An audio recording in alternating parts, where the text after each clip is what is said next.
everybody? It is 5:30 p.m. It is time for Earl Grey Tuesday, and once again, it's me.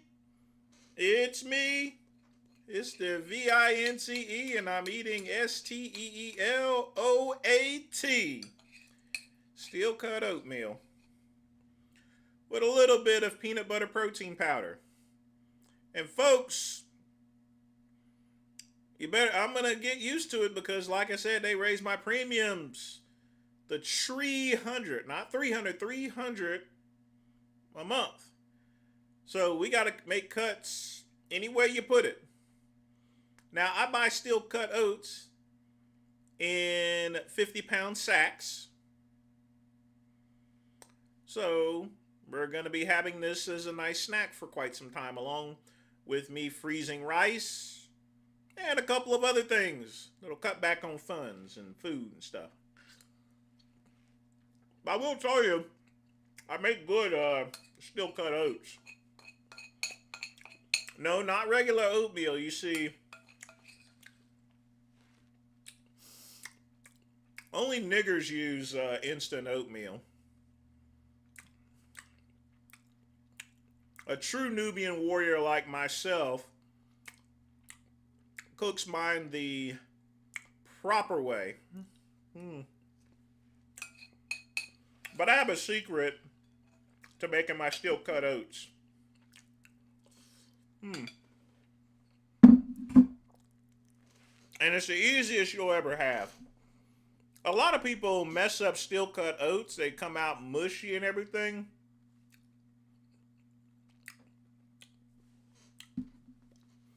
Simply because they don't understand heating, a la Jason Genova.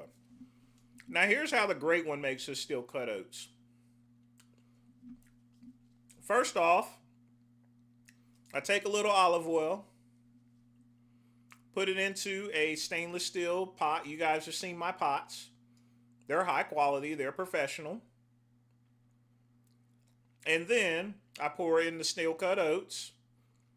And I let them toast for about 5 or 6 minutes until that toasty aroma comes off. And usually I make 1 cup of steel cut oats. I'll then pour in 3 cups of cold water. All you got to do, you'll stir it once you put in the water. When it comes to boil, you'll stir it one more time. And that's it. You simply take it off the heat and let it cool overnight. When you wake up in the morning, all you got to do is take a little bit of it, put it in the microwave, have about 2 over easy eggs like a great one did, make some coffee. You do that, and you got business. That's how the great one makes his steel cut oatmeal. You don't need to go and buy this cheap stuff, folks. When you buy instant oatmeal from a grocery store, you're overspending, and you're getting a less quality product. Okay? The reason why you can get a 50-pound bag of steel cut oats for like $15 is because it's unprocessed. Literally speaking, steel cut is practically almost unprocessed. So it's a lot harder to cook, but I have an easy way of cooking it. If you do that, you get a much more healthier and more heartier product, period.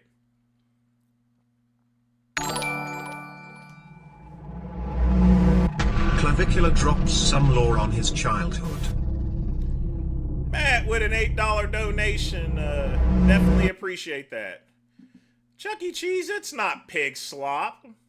I love steel cut oats. It's one of my good secrets. If you came over my house, I'd fix you some steel cut oats, some of my famous over easy eggs, and we'll have a couple Maker's Mark drinks, and you can have one of my hand rolled Dominican cigars.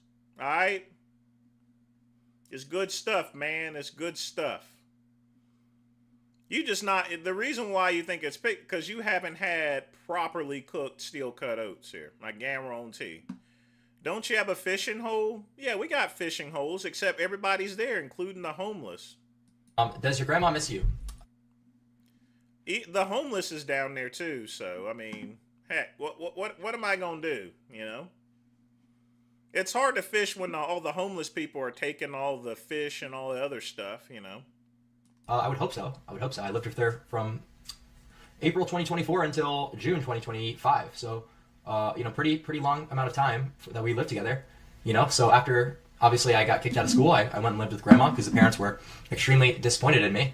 Justifiably so, right? What parent wouldn't be fucking mad at their kid for doing the bullshit I did? To be fair, I think that they were a little bit easier on me because I was doing a lot of bad shit. Oh, before I begin, folks, I have just regular coffee with a little peppermint creamer, the very last of it. I'm going to have myself a nice smoke. I'm going to take off the hat. Whoops. I got this here. And, of course, folks, as always, we got our water cup in the Tesla. Give it to me by my good friend Pugman. Y'all be sure to thank Pugman.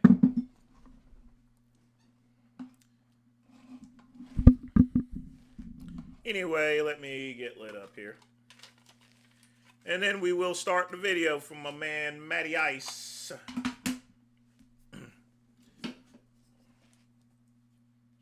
Steel cut oats is awesome. I don't know why you think it's pig slop, Chuck E. Cheese. I'm disappointed in you.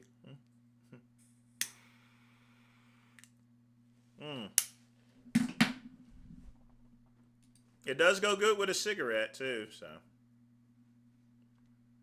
shit my whole life, so they were kind of like desensitized to my copes at that point, right? So that's kind of what I would say is my saving grace, is the fact that they just have seen me be. I've not sped this up. He's talking pretty fast. An idiot, so they weren't really too surprised. Obviously they were mad, but not surprised. They were just like, yeah, who could have seen this bullshit coming? And also my mom allowed me to have the steroids to begin with, so it was kind of her fault. What was she gonna say? She took them away for a day, and I was like, dude, and then she just gave them back. So and I wrote a thread about it that was actually used to get. What a reckless mom. My mama would have hit me upside the head with her purse and then whooped me with her belt. And me kicked out of school as proof, so I wrote about that experience. You guys could probably dig that thread up, unless I deleted it. Please do ICOS when in Europe. It's safe. No kidding, it's safe.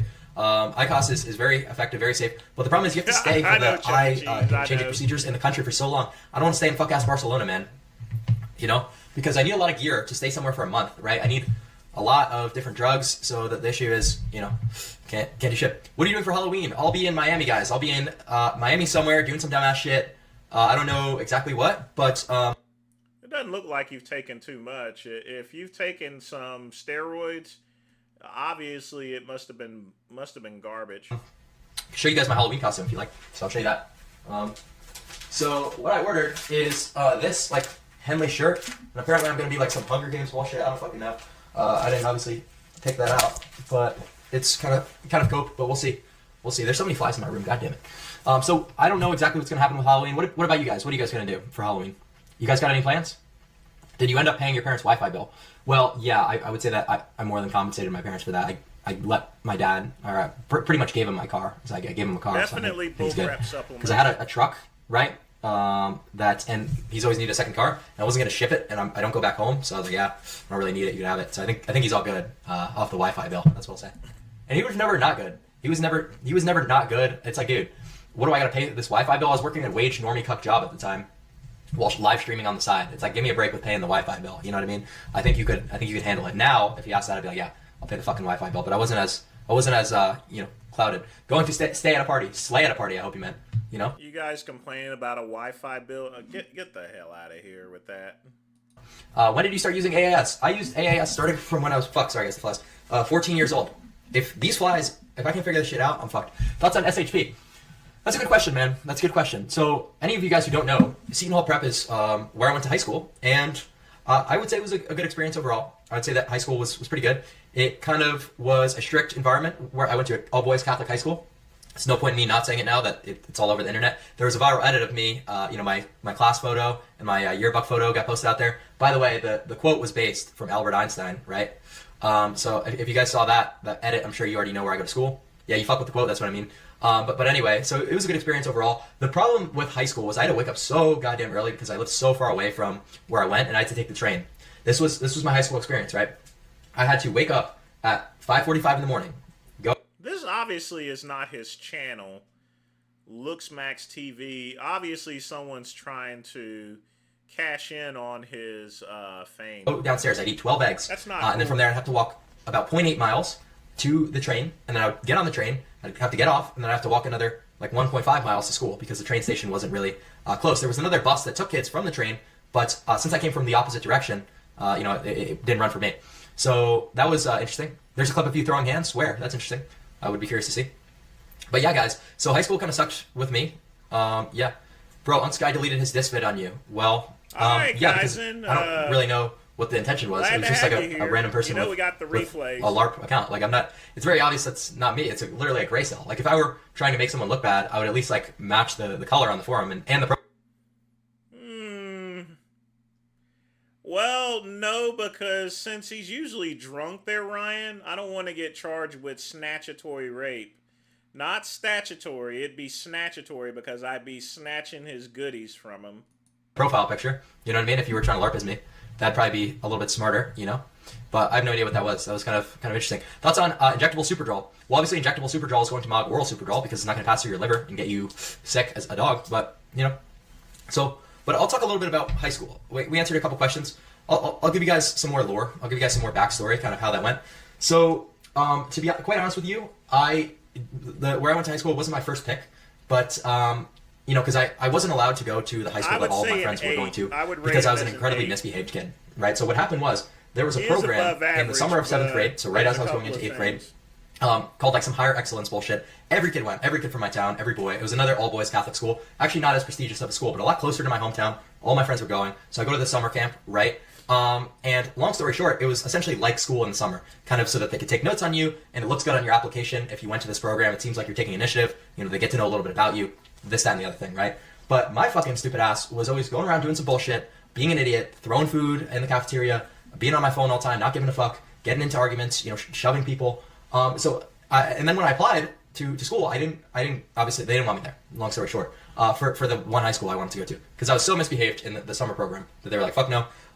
And that was kind of disappointing. So I had a meeting and I was like, hey, what's going on, guys? Because it wasn't even a good school. It wasn't a good high school, all right? And they were like, they started reading through this list of things that I did because they were keeping detailed logs of all the kids, and it was very brutal.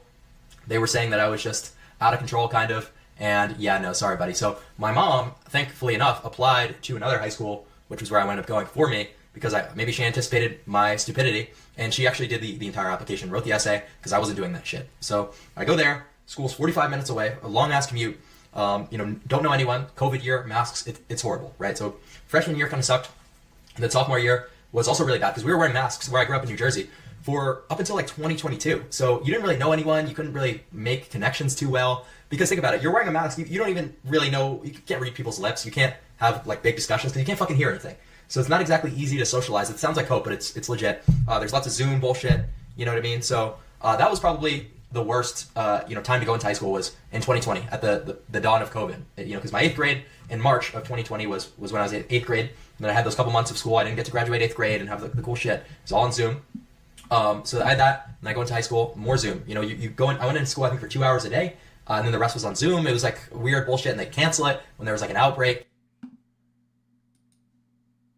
For the first two, I kind of just like continued with that and spent a lot of time doing research on my off time. I didn't really participate in like school spirit too much. I kind of just couldn't be fucked. I was just like, I want to be done with this.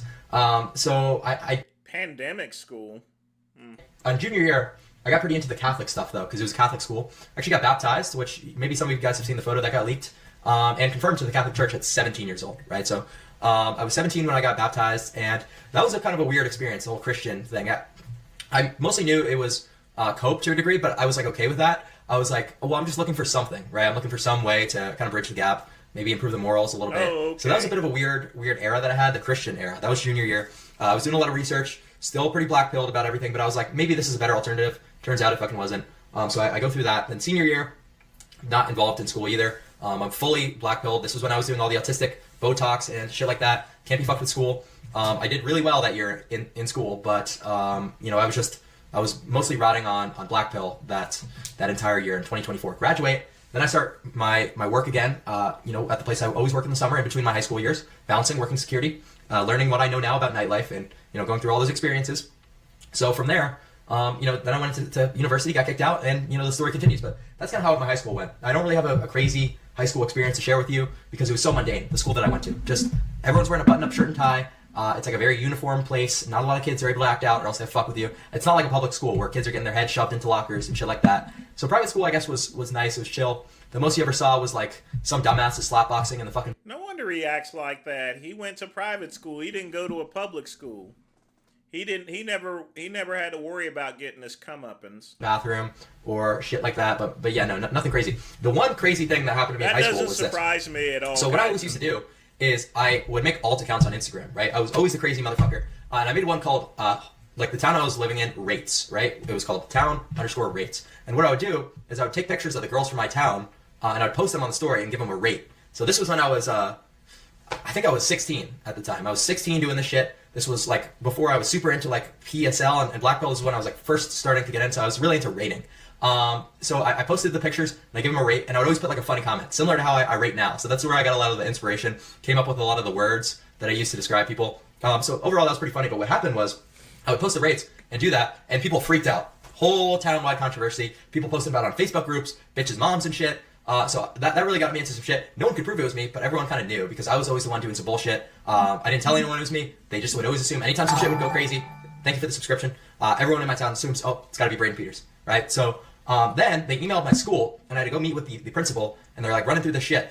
They're like, they sit down, and the guy's pretty based. He's like a Republican administrator. He's like, well, you're going to a private school. Usually, all of them are going to be Republican. That's nothing new. so you're, you know, putting pictures of girls and giving them ratings? Is that what I'm hearing? And I'm like, nah, man, I got no idea about any of that. Meanwhile, I like totally did it. And then he was just like, okay, well they sent in an email here, quite disappointed about some of the language you used. I'm like, oh, I don't really know anything about that. Like, what did they say? And he starts reading through some of the screenshots of me calling people like abominable troglodytes and like 1 out of 10 and all this nonsense. And I'm sitting there like, oh, dude, like that's horrible. Like trying not to cage. So that was always really funny. They found out about that account. And then I had another alt account that I would do on Instagram where I would just post pictures of people and just like write essays like looksmax.org to your things and like just talking shit. So I was always a peak hater, I was like incel. I was like retarded. So I would do shit like that. I was kind of fucking weird. That was kind of weird. Why are you using that in the past tense for? Weird, but that was, you know, I was just a computer like Discord rotting. I was never normie. You know what I mean? So that was always interesting. Thoughts on Del Barton? That's another school that's near me. Interesting that you know that. Guy's an OG. So what age did Clav lose the B card? 16. What would you say your base PSL was compared to now? I would say that I would be generous at 4 PSL when I was in high school. I would say I was probably around 3.5 for some of high school. Like literally. Should I use CMAX before the job interview? Use crystal meth, man. Like what's all the beating around the bush? If you really want to impress your job interviewer, do a line of crystal meth before it. Really go in there speedballing, and you know, you need to be talk. God, I hope he's joking about that, you know. I really hope he's joking about that. Crystal meth? Are you crazy? Talking about random nonsense. Go on meth rants to your future employer. Tell him that he shouldn't be doing this. Basically act like you are a consultant that he hired and start ripping his business to shreds while you're tweaking on meth, while your hands are snapping around going a million miles an hour. I would say that's probably going to get you the job. You got to stand out in today's job society. Cloud, crazy. We're both from NJ and went to the same uni. Do people in uni still... I wonder if people in the university I went to... Am I like a big thing there at this point? Am I a big hit? Anyone know? Anyone know if I'm a big hit at the uni I got kicked out of? I'd say I probably am. I was. I will tell you this right now. You guys say whether I should pound him or not. He looks like he hasn't washed in a couple of days, so I'm going to have to give a hard no to that there. I mean, he's clearly not washed himself in a couple of days. We already played that song. Let's see. We'll do this. According to Larry Pollock, Mike Metzer would do crystal and... Well, no, he did amphetamines and 3 shots of espresso, but... I guess eventually when he had trouble getting regular amphetamines that he would go to the crystal. But yeah, Mike Metzer and his brother Ray, they were speed freaks. He looks dirty right now. He clearly hasn't washed in days. You guys couldn't tell his face was all oily and everything? He hasn't showered in a couple of days.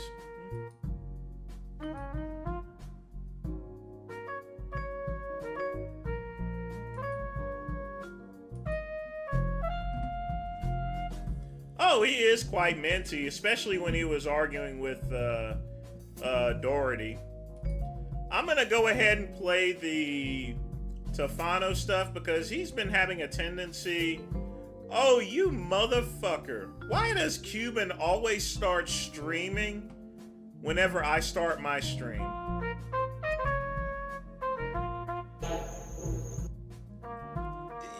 You ever notice he's been streaming whenever I stream? Still looks like an idiot.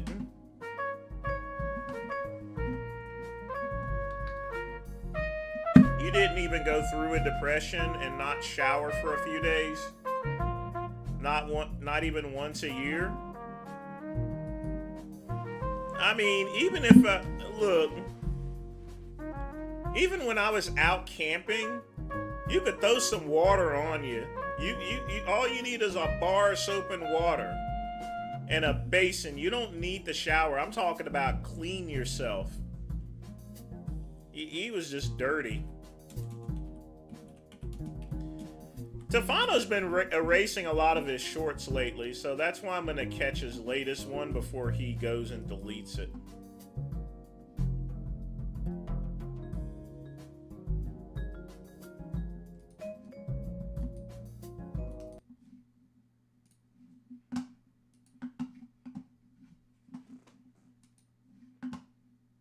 Ever since I dropped D-Bloat, you guys have been asking me for an acne skin formula, and so I delivered. Man, I thought promoting Accutane was bad.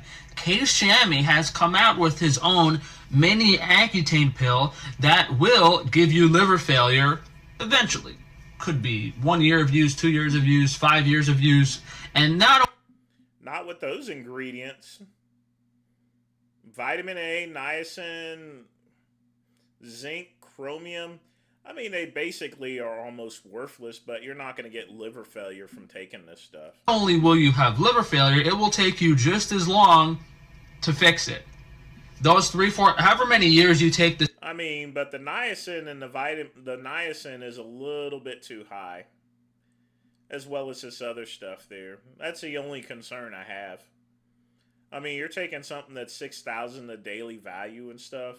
Yeah. This supplement, it's going to take that many years of following a strict detox diet to reverse it. And the vitamin A amount might not be as high as Accutane specifically, but all this other stuff, 3,000%, 6,000%, 700% of the RDI, that's getting stored in your liver, and it will accumulate for years and years and years and years until there's so much that your liver starts failing, and at that point, you're going to you'd write anyone a check for any amount of money that knew how to fix your liver. I know a couple of places where you can get a free liver. I know one very, well, I can't talk about that, you know. Believe me. The Japan vlog is about 2 hours long.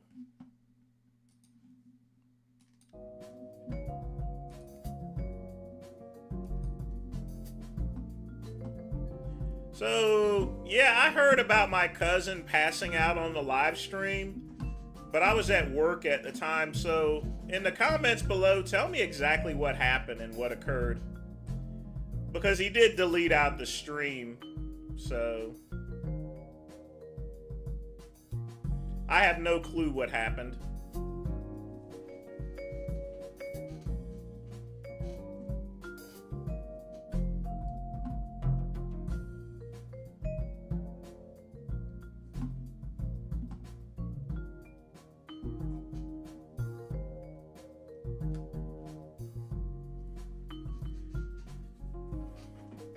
Some have no issues on it, just a genetic response.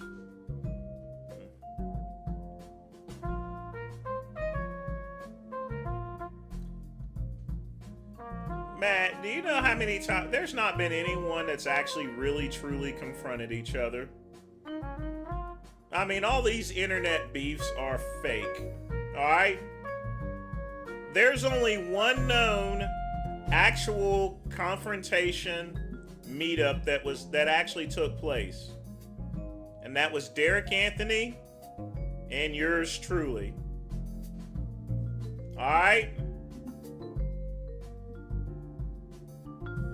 That's the only time someone's actually met up. The great one, when I'm called out, I flew all the way over to Las Vegas from North Carolina to confront Derek Anthony.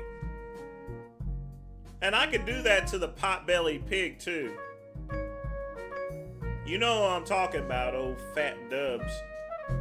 And I'm sure he's listening in with his fat ears and his pig snout nose and his big old belly that wobbles around and everything.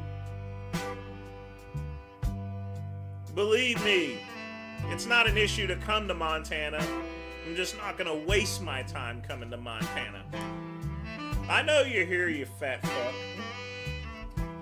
Because I could see you in my list here, so whatever. I also see Cuban too.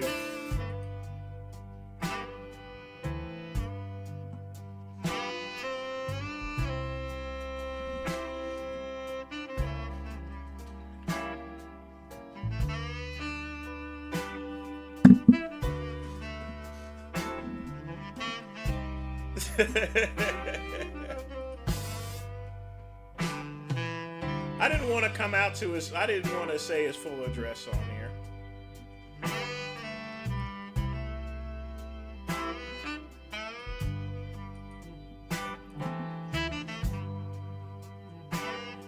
That was minty. In fact, why not?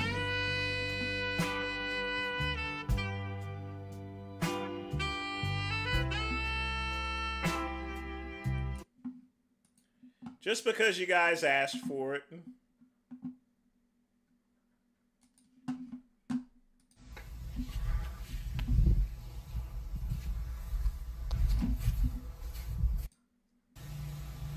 Anybody else here?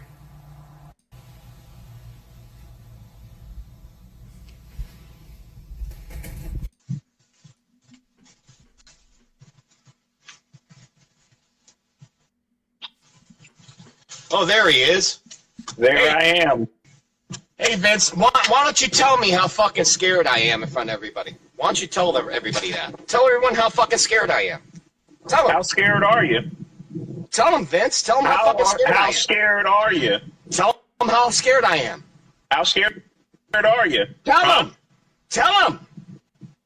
You are a punk-ass motherfucker, dude. You can send 1,000 fags to my fucking house. It will not matter. The only thing you're proving is that you're a punk-ass bitch. You're a punk-ass motherfucker. Sounds like you're angry, ain't you? You can't confront anybody. You cannot confront anybody. Angry, right? You cannot confront. You cannot confront McLeod. You cannot confront me, then. What happened Come to and you? get me. What Come happened and to get you me. bragging? Come and get me. What happened to you bragging? I'm bragging now. Come and get me, motherfucker. Come and get me. Come and get me. You want me to come get you? Come to my fucking doorstep. Come on. Prove how fucking retarded, how fucking crazy you are. Prove it. Ooh, someone's Come to my doorstep, Vince. Somebody's Come on, Vince. Come on, Vince. Oh. Come to my fucking doorstep, you pussy-ass, punk-ass bitch. Come on. You mean you want me to come to 117? Do you? What? Yeah, come to my fucking house. Come to my fucking house, motherfucker. Come. There. Let me tell you Come to my fucking house. here. Hold on, let's do Come it. on, Vince. Oh. Come to my fucking doorstep, you pussy-ass, punk-ass bitch. Come You on. mean you want me to come to 117? Do you? What? Yeah, come to my fucking house. Come to my fucking house, motherfucker. Come. There. Let me tell Come you to my fucking something house. here. Let me tell Come you to my something fucking here, house, Vince. Cuban. Come. Let me tell you something here. Come to my house, Vince. Come You to want my me to come to your house? Prove to everybody how badass you are. Prove to everybody how fucking crazy retarded you are. Look Prove how it. angry you sound. Sound That's angry, right. don't you? Right, because you're a punk-ass bitch. You're the same fucking flock that the ancient fucking warriors would send in after they would draw out the men. And they would send in the faggots like you to kill the women and fucking children. Oh, Come on, Vince. what happened to all that bragging? Come on. You was up there laughing. Do What happened it. to all that bragging Come on, about Vince, the cup, do huh? it. What happened to Show that bragging? everyone. You don't You're sound happy behaving now. like Now a you're all fucking angry. woman. What did you think You're a was gonna fucking happen, woman, huh? Vince. What did you Prove think to was gonna everybody how happen when you badass kept you are, trolling? Vince. Come on, That's Vince. what you Prove get for it. trolling. Let's go. What Fuck happened to you, that Vince. trolling Prove little- it. Yes, you ain't gonna Show be everyone trolling how anymore, badass you Cuban? are, you pussy-ass, punk-ass motherfucker. Do it. Do what? The only thing you're Do proving is it. you're a pussy, This Vince. isn't a Nike You're a pussy. commercial. Guess what, Vince? Guess what? Guess what, Vince? You asked me. Guess Hey, what? you asked me to come up. You don't get the last word anymore, Vince. You know how Vince would jump in?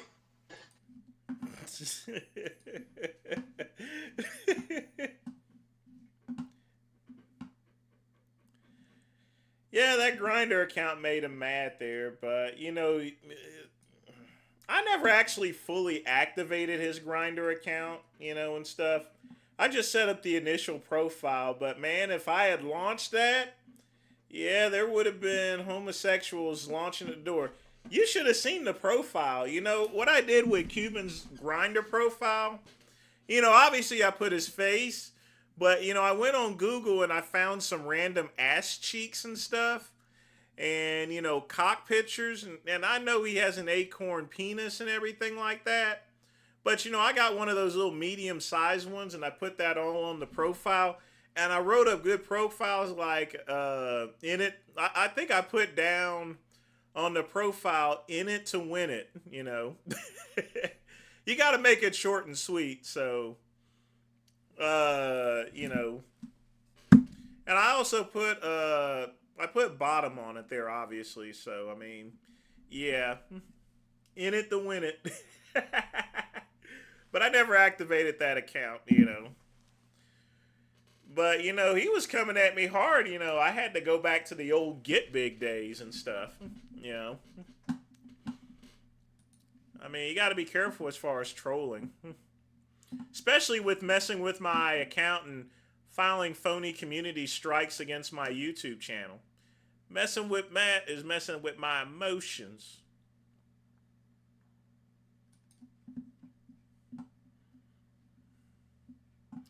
Alright, folks, let's get started with videos. Let's see what we got. Breon started with like 34, I think. So he's But like these- 45.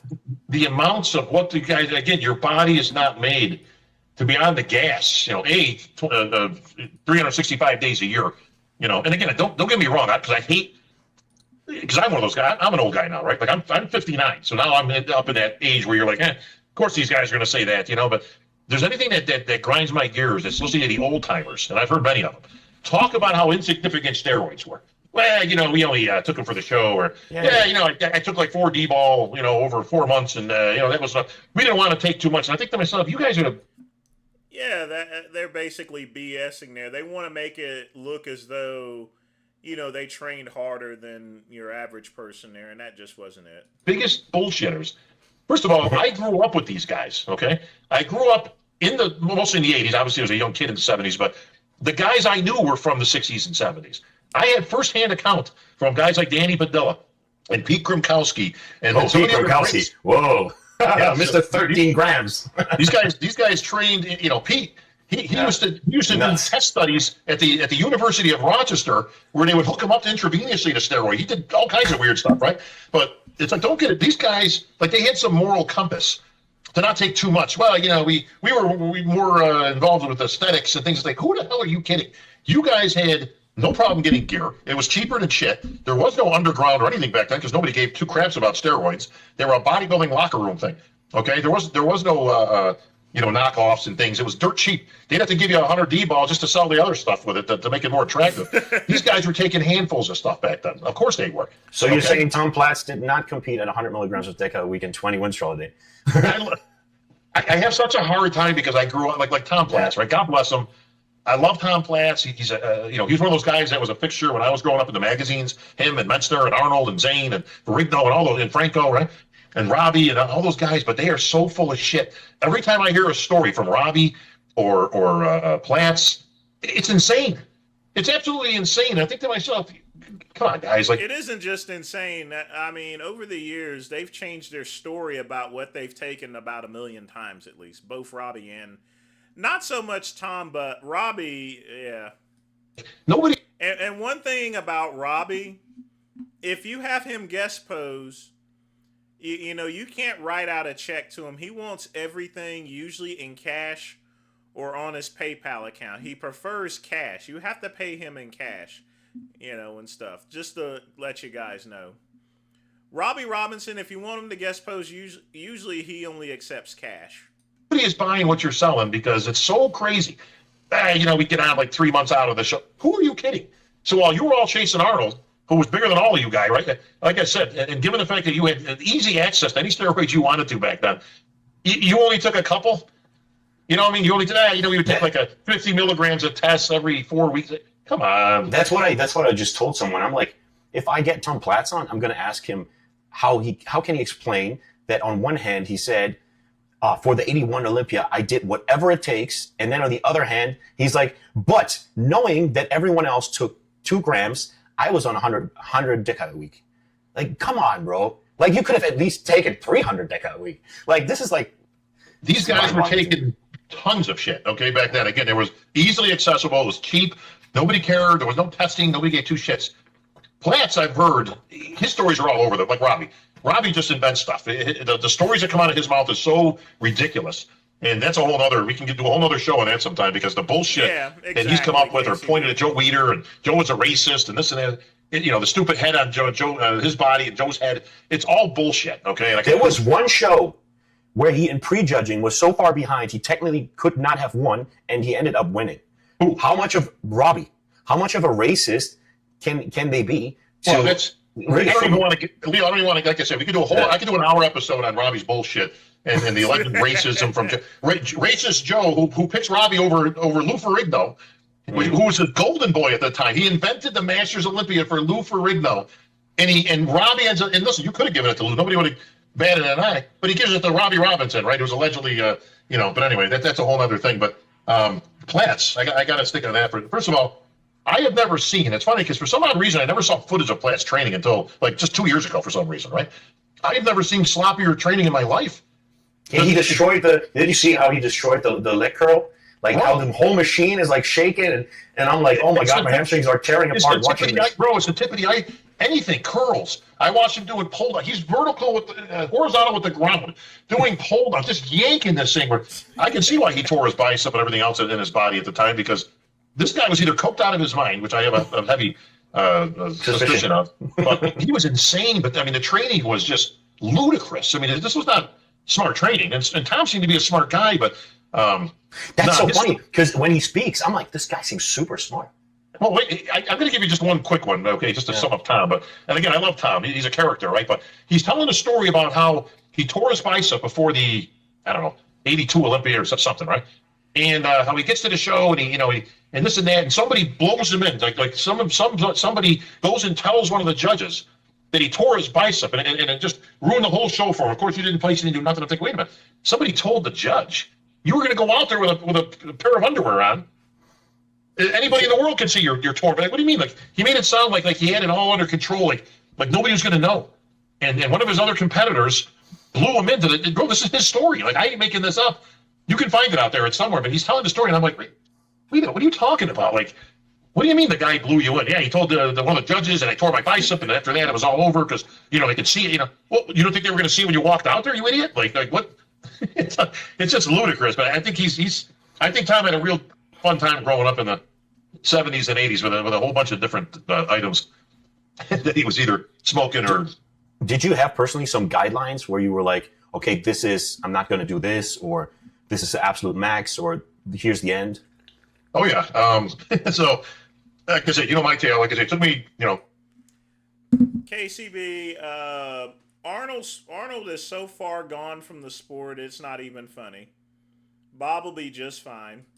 Basically, the better part of 13 years to turn pro. Dude, you had such a great physique. I'm going to put in pictures. Like, No, I appreciate that was that. classic with some mass statics, Yeah. I called it. I could have turned pro years earlier than that, if not for my own undoing. I came out on fire. '87, I won the juniors. Took fifth in my first I was like top 5 every nationals I hit. '89 I took second. '90 I'm in the top 5.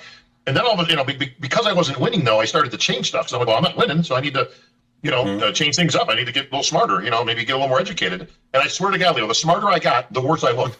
I was way better off when I was just stupid and I did what I thought I needed to do. Probably half of it was wrong, but you know what? Ignorance is bliss, and it seemed to work. But anyway, long story short, I finally got my shit together. But it became apparent to me when I won the USA. I signed a contract with GNC. I put 2 paychecks away, and boom, I was on the next flight to California. This is it. This is my time now. This is always what I wanted. Living the dream, the whole thing. Weeder, Venice Beach, commercials, movies, and I did it all. I sat down with my buddy Tom Prince. God bless him. And he was going to help me with my preps. Tom was always really smart when it came to preps and drugs and things and diuretics and whatever. Right? Too smart for his own good. Well, with the diuretics, maybe not so smart. Yeah, well, like I said, he's actually too smart for his own good, which ultimately cost him. But he says, "Hey, you had notes from the USA?" And I go, "Yeah, I kept meticulous notes on everything, right?" And he says, "Okay, well, look, bring them with you tomorrow. After we get done training, I'll take a look." Okay. We train, shoot down to the firehouse, grab a Bob bowl, and I pull out my notes and I slide it across the table. And he kind of slides it over, flipping pages, closes it, just shoot. If it wasn't for Tom Prince, I wouldn't have been able to. Tom Prince helped me start my business. He went and arranged. Tom Prince arranged the connections, the people that I needed to speak to in order to sell the proper supplements and do a bunch of other things. So I'm forever grateful for everything that Tom Prince did, because he didn't even have to do any of this for me. This was like 20 some years ago. So Shoots it back and he goes, "Well, 2 things." He says, number 1, he says, "Congratulations on winning the USA. How you won the USA doing this is completely beyond me." He says, "Well, all right, well, that's what it is. I mean, it's written down." He says, 2, I can add zeros to the end of all these. I got women that take more shit than you. I'm like, really? Well, you're coming with a Tom Platt story now. No, this is true, right? Listen, I'm from upstate New York, okay? There was no hubbub capital of the bodybuilding world, but and I'm a young guy. I mean, coming up is 21, 22, 23. We devised our routines around what we could afford and what you had access to. When I say routine, I'm talking about whatever drug protocol you're going to do, right? So, listen, I'm a 21-year-old kid. I don't make a lot of money. I'm bouncing, I'm doing this, I'm doing that. But make no mistake, what you would do is, you get whoever was getting all this gear locally, you go to them, "Hey man, what can you get?" And let's just say you could get, 14 Sustanon 250s, like the good old stuff, right? And that's what you could get, or that's what you could afford, let's just say, right? That's what you would take that, and then you would divide it out and go, okay, so let's see. I'm going to start this here, 12 weeks. So if I took 1 shot every 6 days, that would give me, and that's how we defined the routine. Wow. It was based on no science, no nothing. What can I get? What's affordable or available? And how long can I, stretch this shit out? And then somewhere along the way, you get some Winnie V or something. And the same thing, I get 1 bottle. It's a 30 cc bottle, so I took 2 cc's every 4 days, blah, blah, blah. And that's how you would do stuff. I mean, that's just the way it was back then. Oh boy! Now you can tell that is the honest truth. There, you got what you can afford.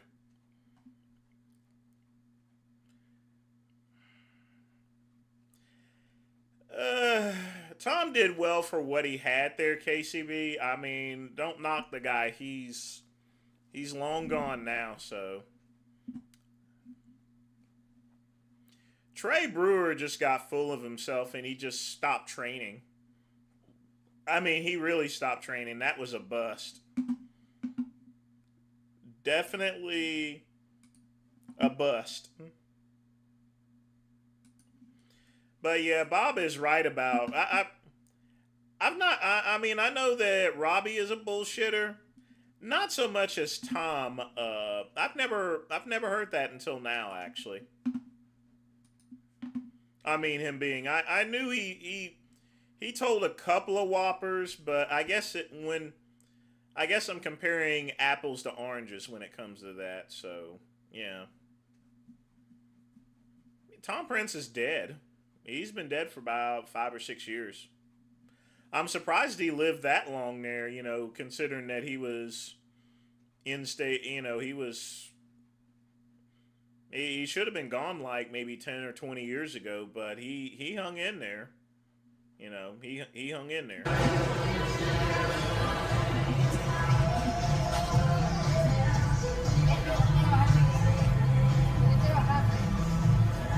Who is this cookie cutter? Whoa! Holy cow!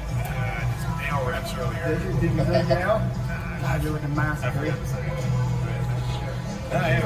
400 pounds now? 300 pound rib. 250 something. And on our big Lenny. Joel? I mean, look how much mass that Sam has compared to Dale. And you got to remember, he's competing in bodybuilding and he's in the physique division. So the day before my Just ride, crazy. he was filming with me. Yeah, we did a workout, and then I was like, I woke up the next morning, I'm like, yo, got into an accident. And it was like, holy shit. So I was like, He was actually waiting at me in the we gym. were going to go I'm work out like, the next day. Yeah, I'm sorry, but I didn't show up. I was, putting my car into the front porch. Jumping for Heaven Academy. Want to get to heaven early? Well then, sign up today for the Dale Chance Driving School, rated 3rd in all of North Carolina. So by the time that I got into watching all videos, everything had already happened. Right. Like, I wasn't watching them like as they're being posted. Like they Yeah. were. I mean, what was it? 2014, 2015 when we started, yeah. I don't think I probably wasn't watching those till like 2019, which is the time that I kind of got into it. Yeah. I remember I was showing somebody Lenny in the egg video in high school. What is he doing? Yeah. Sam, if Big Lenny was here, what do you think he would say about Dale's physique? Well, I'd say I don't know. I can't speak for a legend like that. You don't know Yeah, what let's he would speak for a say. legend. He'd go, whoa, look at that waist. You're tighter yesterday, bro. Like you did last time. Well, I mean, we've seen him with Jason, instead of point out any minor thing that you could kind of spin. Right? Remember he said Jason looked like what a mix of Jay Cutler and Dorian Yates. That barn door back, door back, yeah. I don't know if it was the same gym, but when I went to that LA Fitness, Yeah. as I'm walking, like I see the pool. I don't know if it's the same pool where there's a video of Jason swimming around. No, that's Boca. That's Boca. Sam's going to stay in the physique division, which honestly I think it's a pretty good idea. I don't think he should go into open bodybuilding. He's, but we'll see. It's up to him. He's a pro now. He can go wherever he wants to go. Yeah. Yeah, you sounds like you went to the one in Delray. Yeah. Yeah, that's different. Well, but even just walking around, like He's got plenty of time. Because I've never been to an LA Fitness. It's like, You should plug him. Shameless plug right now. LA Fitness. Sam Silver is a sponsorship. Well, he's like got his own gym. He doesn't need money. Because I don't want to see the part that, I look it up. I'm like, hey, is this the right one? All the reviews are like, this place sucks. All the equipment's Man, I wish you broken. could take him out. I told you to go to one on Yamato. You had to walk up the stairs. That's the one where Lenny was trying to throw me off of. Yeah, that's Boca. Yeah, I got an AM that pump. That's West Boca. Super nice. Yeah, it's got all the cryo stuff and everything else. It's super nice. Tomorrow, you want to go to Brad tomorrow? Yeah. I got hit up. I don't remember where it is, but I'm doing like a sign company thing the next couple of days. Yeah, I was texting him. He told me to show up. Yeah.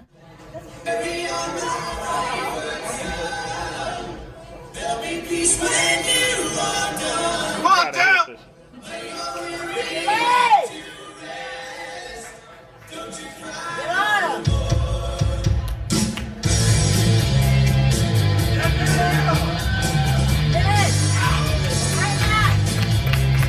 Like I said before, no base coat. He just went and slapped on some tan at the last minute. This is what you should not do. Let me play this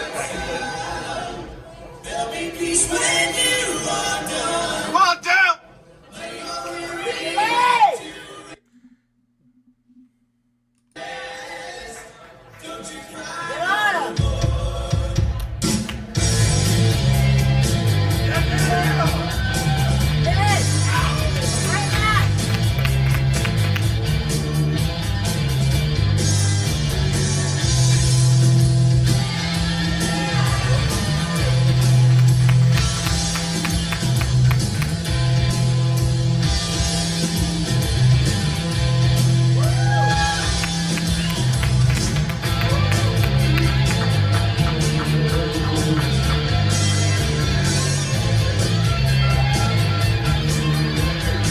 Hell fucking chance! Taking third place award to competitor number 6, Dale Chance. Competitor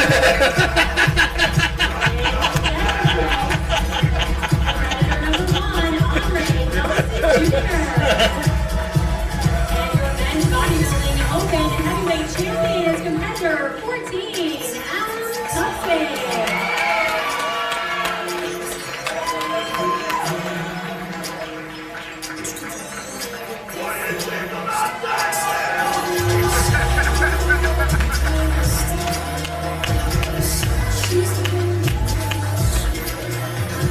Great job, Jeff. Oh boy, poor Dale. He would have had he could definitely, like I said before, he couldn't have beaten the first place winner. There was no way. There was no way he was going to win against that. I mean, that is like me going up against Noonamaker.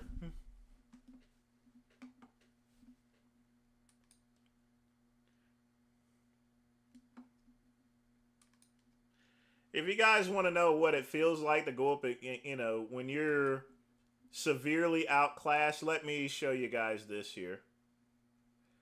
Hold on.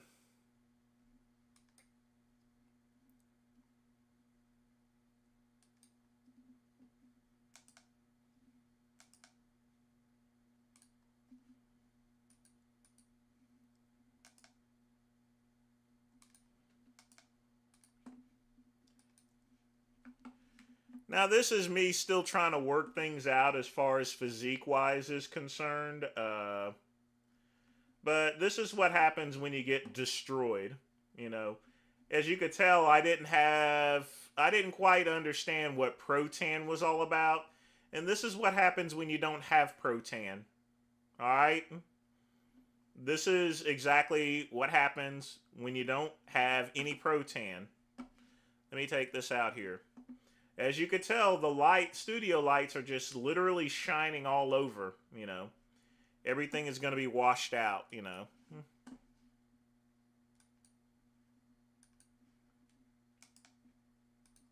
Doesn't matter where you're at, basically, so.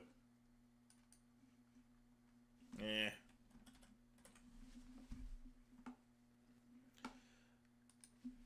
But sometimes you're going to be in a position to where you're just going to get your ass kicked in any type of show.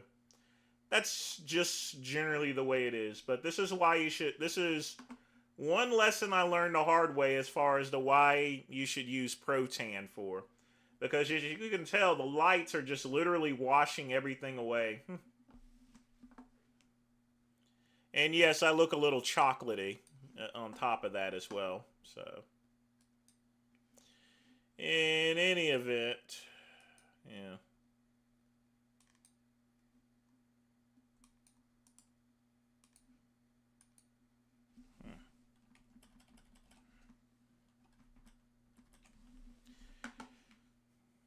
Dude, I had plenty of mass here, This is believe me, I've always had plenty of mass. I don't have to worry about freaking muscle or anything like that, folks. I mean, seriously. When was this? This has been about 20 years ago, actually. Yeah, oh well.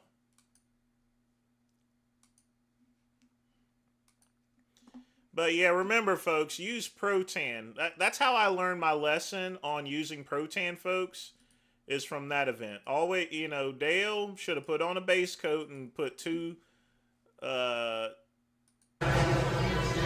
just 2 coats of everything, That's not cookie cutter. That's just the way it is. Well, that's another thing, Chuck E. Cheese. I looked in the mirror and I thought I looked fine, but I just didn't. You have to remember, this is my second bodybuilding show I was in. Literally. So you're not gonna master everything. First show, I completely messed that one up. Second one, messed that one up too. Third one was pretty much the charm, but at the same time, you know, there's only so much my physique can do, and I'll be honest with you, it can't do much. One of my favorites. This is one of my favorite pose downs, actually. This is one of my all-time favorites.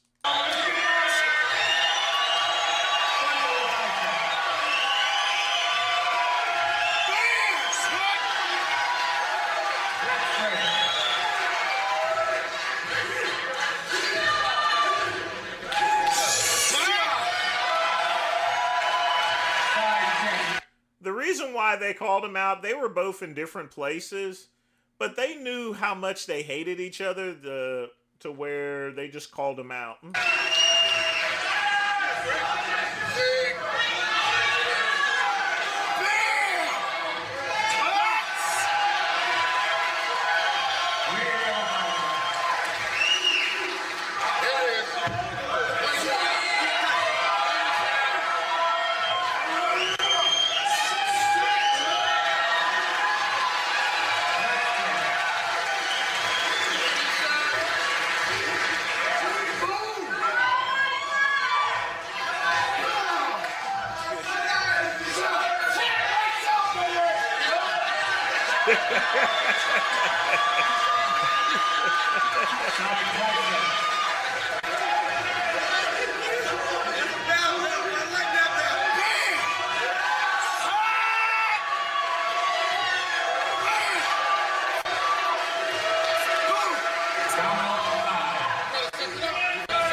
Yeah, that was one of the most mintiest pose downs until we got the old Kai Green,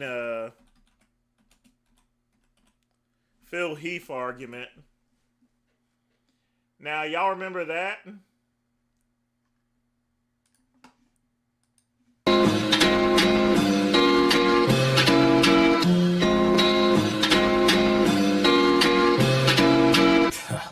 And I had been waiting such a long time for this, to come up against someone who could have killed me. Let me fight one more time!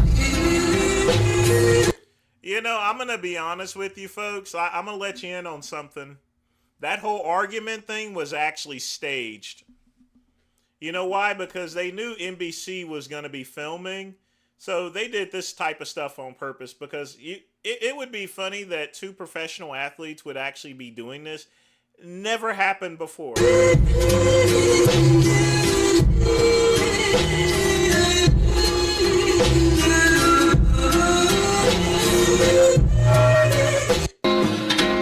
I honestly think Kai Green had won that show. I don't know how Phil Heath won that, but I thought Kai had actually won. I think he was a lot more ripped. I mean, and stuff, but oh well. It is what it is, and what it's going to be is what it's going to be. I thought Kai Green won that show. But they weren't going to give it to Kai anyway. They'll give him the Arnold Classic. They'll give him everything else. But the Mr. Olympia, And there's a couple of reasons why. Believe me.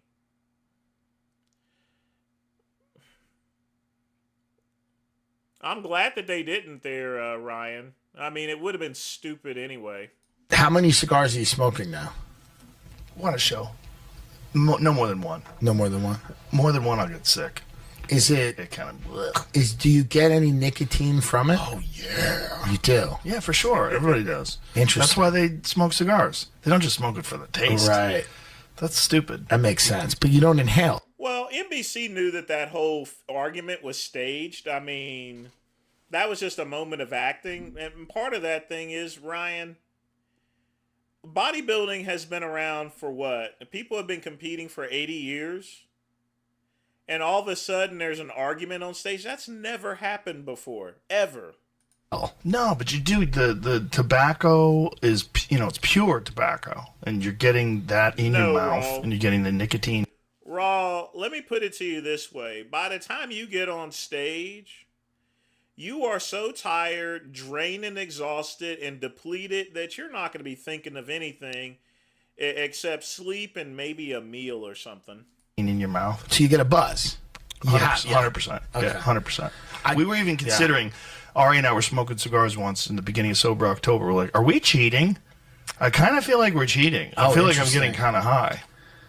People get high from cigars, 100%. Interesting. It's just a different kind of high. It's a nice conversational high. It's relaxed.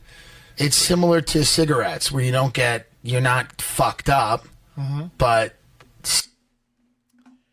Well, tagged again. Oh boy. Senate passes. Oh, they were going to pass that anyway. That was a given.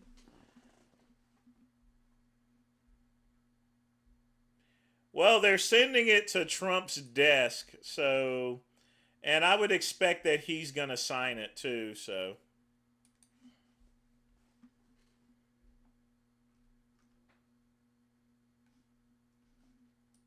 I'm very interested to see who's in those damn files, you know.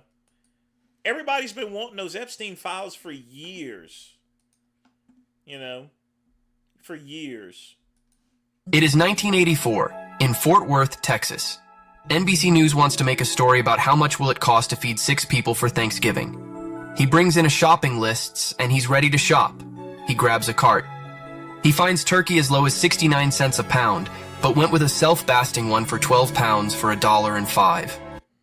That's a good option there, so. Usually I had Peking duck or something, but. In the dairy area, real butter.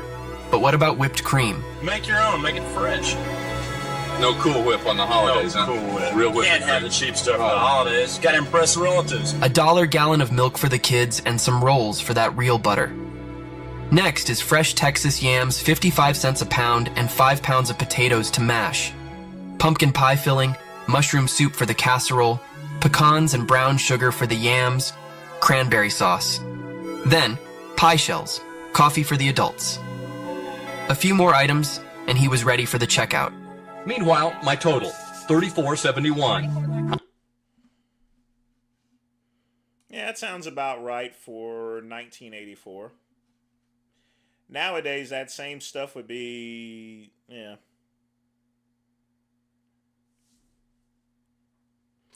I mean, you're talking about a time to where, you know, minimum wage was like $3.35 an hour in 1984. So, I mean, that's about a day's wages here. A day and a couple of hours, and you have Thanksgiving dinner. But remember, folks, with Thanksgiving dinner, you have plenty of leftovers for days. So, you know, it pays for itself.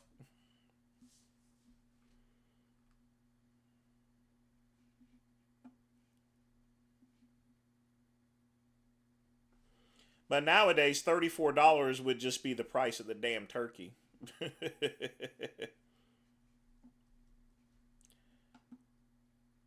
All right, well, we're going to get all the videos. I think we're going to have time for pretty much a lot of things, so no rush. No rush at all. And then I'll probably throw in some myself here, so. I don't know who Keisha is.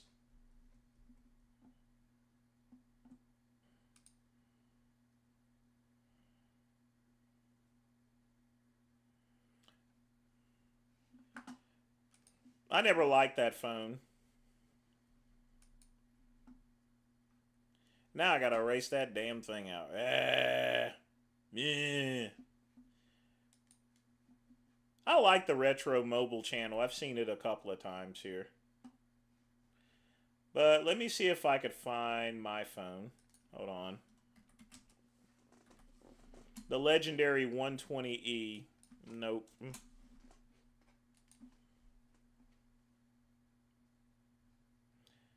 $32.50. Let me see if I could show you guys a phone that I used to own. Siemens. Sony Ericsson.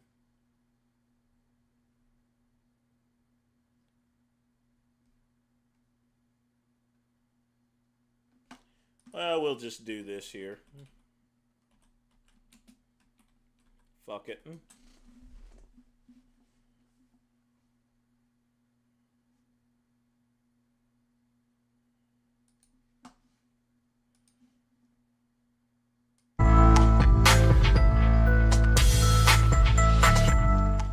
Hello everyone and welcome back to More Borg Tech. This is my retro unboxing of the Motorola 120T on singular. Oh, wait a minute, wrong the T one. in 120T. That's a 120T.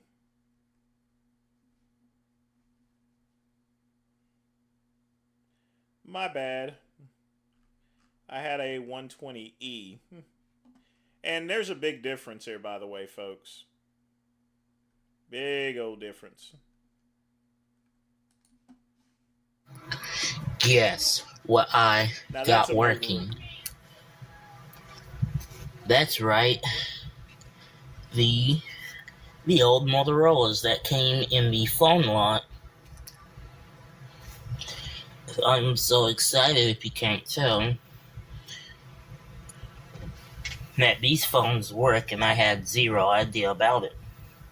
No, they don't work. You can't use those phones anymore, you goof. I'm glad I got that charger. But yeah, they both work. That is not the right time. Alright. Like, subscribe, and share for more awesome content like this.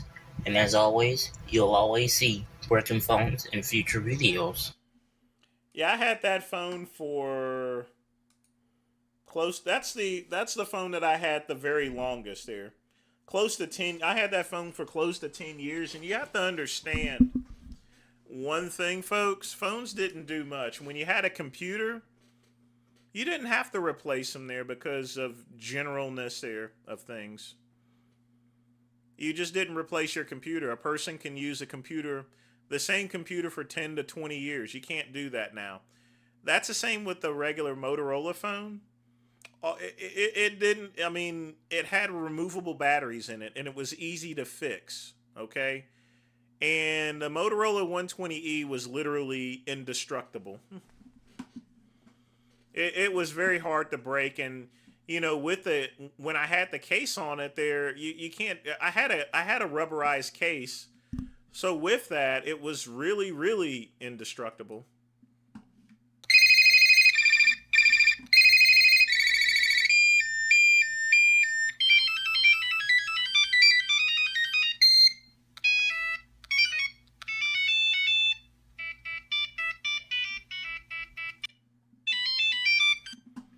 Yeah. It's not homo. That was just the way it is, Raw. I mean... Oh, you're talking about the guy in the background? Yeah. I don't know who Keisha is there, Raw. Why am I going to go and drive all the way to Florida just to see someone I don't know by the name of Keisha? The hell with Keisha.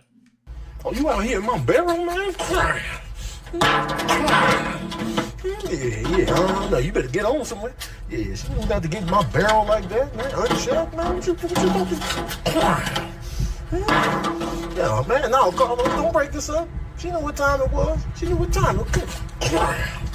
Hey, I want you to marvel and reflect on your actions, man. The ramifications of your actions, man. Look at your friend over there on the jungle gym. That tree ain't gonna save you. That tree ain't gonna save you. Shouldn't have been up in my barrel. Hey, man, let me go, Carlos. Let go of my chain, Carlos. Oh, boy.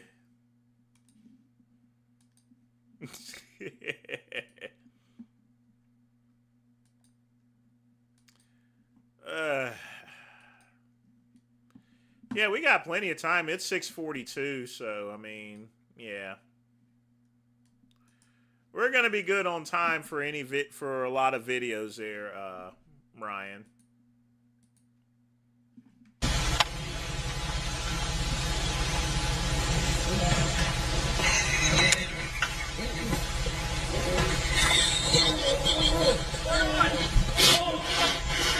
Oh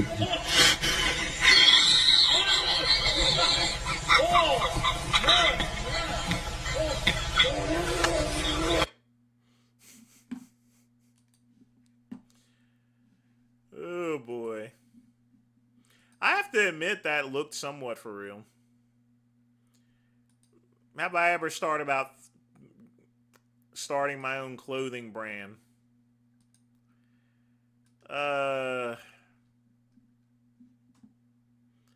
I've thought about a couple of things here, so let's see. I'll be right back, folks. Gotta take a piss and put away these dishes.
All right.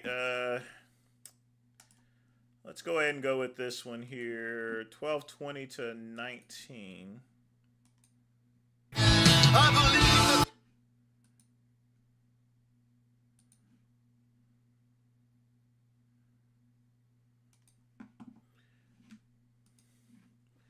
Oh, is this the one? Okay.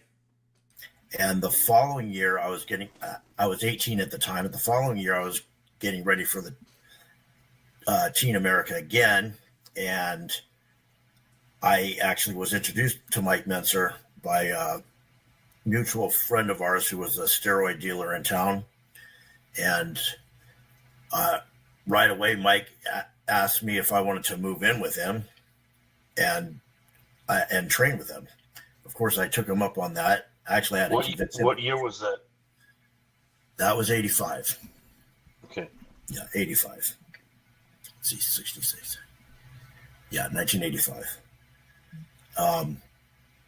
So that year, while I was preparing for the Teen America, I did train with Mike for close to probably about 8-9 months while I lived with him. And when I first met Mike, as I've mentioned before, he was small, hadn't been training in a long time, had a little pot belly, tiny little arms. I mean, didn't look like the Mike Menser of the magazines that I knew. Was he frustrated? Was he frustrated and just stopped everything, or? Yeah, he just did not. He was angry about. He was still angry about the 80 Olympia. Yeah. Yeah, he was just like. Didn't care. But I convinced him to train with me, so we started training. And I've told this story before. Part of the way I got him to train is he liked his amphetamines. So we would drive out to the meth lab. And first he'd take an Obitrol at the apartment. We had an apartment in West Hollywood, which was similar to I hope he's not going to mention what. I think I haven't. Well, I'm not going to spoil it. What is it called? The Adderall. Several amphetamines in one. And then we drive to the meth dealer on the other side of town, all the way out in the San Fernando Valley, get him his crystal meth. And then we drive all the way back to Studio City, to the Studio City Nautilus. Next door to the Studio City Nautilus, there was an espresso shop. We'd get a double espresso, and there was these 5 milligram dextrine spanchules, were these fast-acting amphetamines. I never took the meth or the Obitrol because I didn't like being wired up that long, but I would take the dexedrines. So we take the dexedrines and we go into the Nautilus and we train like madmen. We'd literally be practically shaking when we walked in there from being so wired up.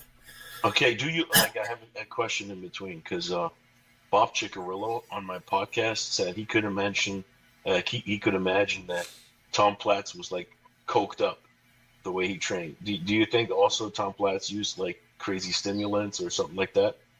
If I had to bet money, I'd say yes. Okay. Because I mean, this is prior to pre-workout. We didn't have pre-workouts like today, so you had speed. And yeah, I mean, I didn't take the meth or the other stuff because I didn't like being wired up that long because I wouldn't be able to eat or sleep later. So I just didn't like doing it. But the 5 milligram dexedrines definitely did the trick. You were wired out of your mind but it would wear off in 2 hours. Mm-hmm. So that with a double espresso, and you were pretty wired. And I would say, yeah, I would imagine that was probably pretty common at that time to do that. No, the heck it wasn't common to do that. What are you talking about? No, it wasn't. And he said what I pretty much expected him to say. I mean, that was not common. And then how many times a week did you train? 4 days a week. Ah, for real? Yep. What kind of split was that? Just upper body, lower body, or? I believe it was sort of like a push-pull type of thing. Someone asked me, how does dexedrine compare to Adderall? It's like I said, dexedrine is a single amphetamine that lasts 2 hours and it's in and out of your system. Adderall's way stronger and it lasts way longer. So not even close. So you say push-pull, but that was also legs? No, we did legs on a separate day. Okay. No, because there's people that do a push-pull, and on push they do quads, and on pull they do hamstrings. So we did legs all together, and I don't remember the exact. I know we did like back by itself, and I think we did chest, shoulders, and triceps, something like of this, or maybe it was chest and chest one day, back another day, shoulders and arms another day, legs another day. I think it went like that. But we trained primarily on Nautilus equipment. I mean, we did barbells for some stuff, but we did a lot of Nautilus equipment. Would you say it was better back then? It was more simple, but it felt better?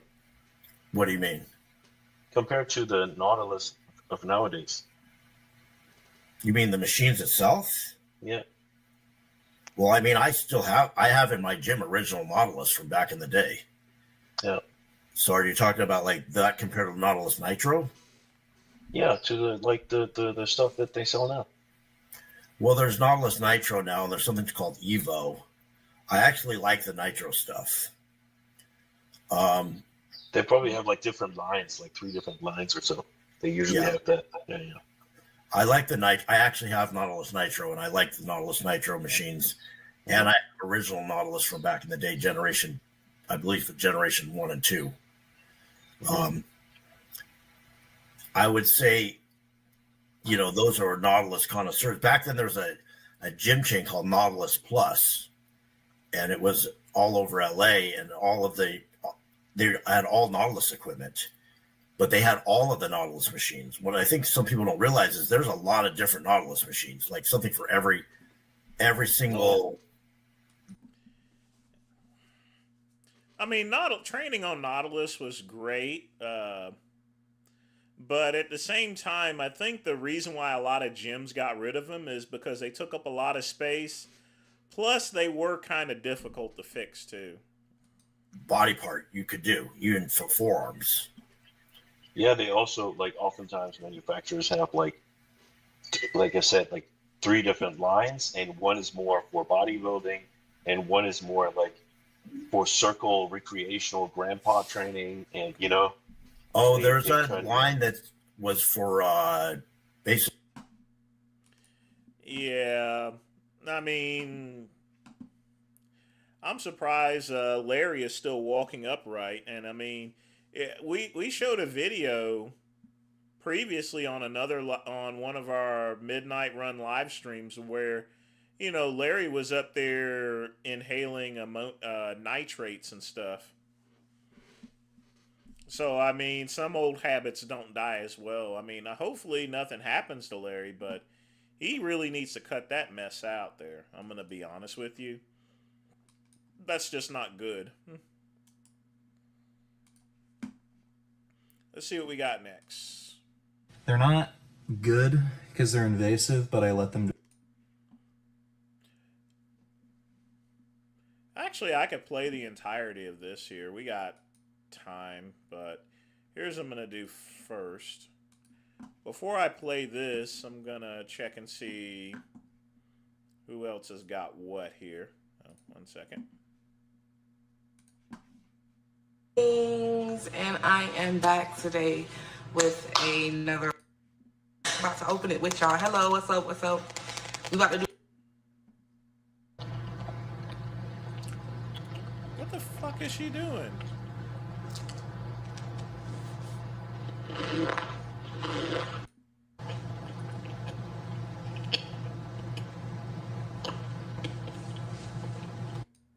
Why is she I haven't really beatboxing ate it in like for? 24 hours, y'all, because I've been busy. I've been taking out my hair. I had to wash it. I had to go to the grocery store. And they had to confirm that the price that was.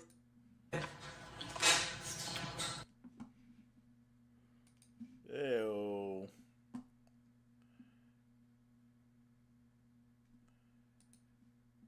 What the hell is wrong with her? Why is she eating cornstarch for?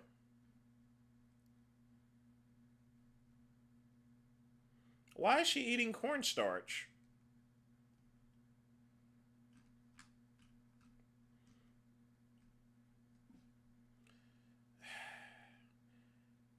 Yeah, well.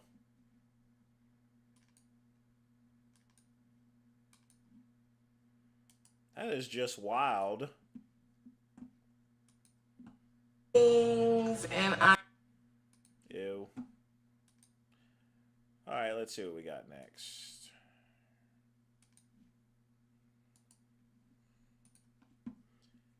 The black robe in red is bringing out the fudge. Don't make me put you up in timeout.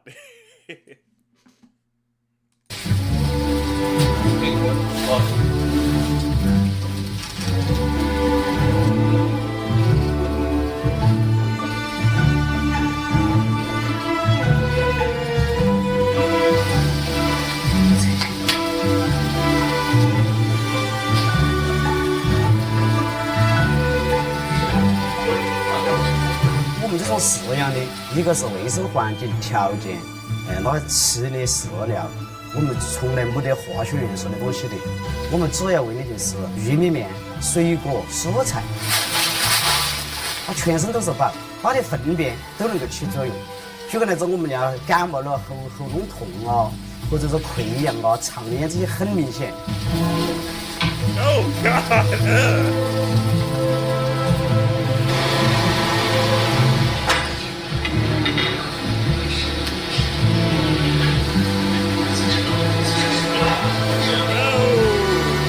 第一次吃，然后以前在家里面看到我都直接把它弄死的，所以我觉得还挺好吃的，不错。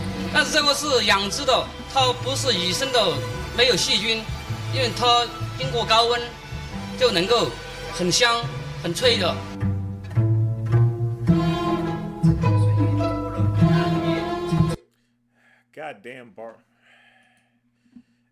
Damn barbarians.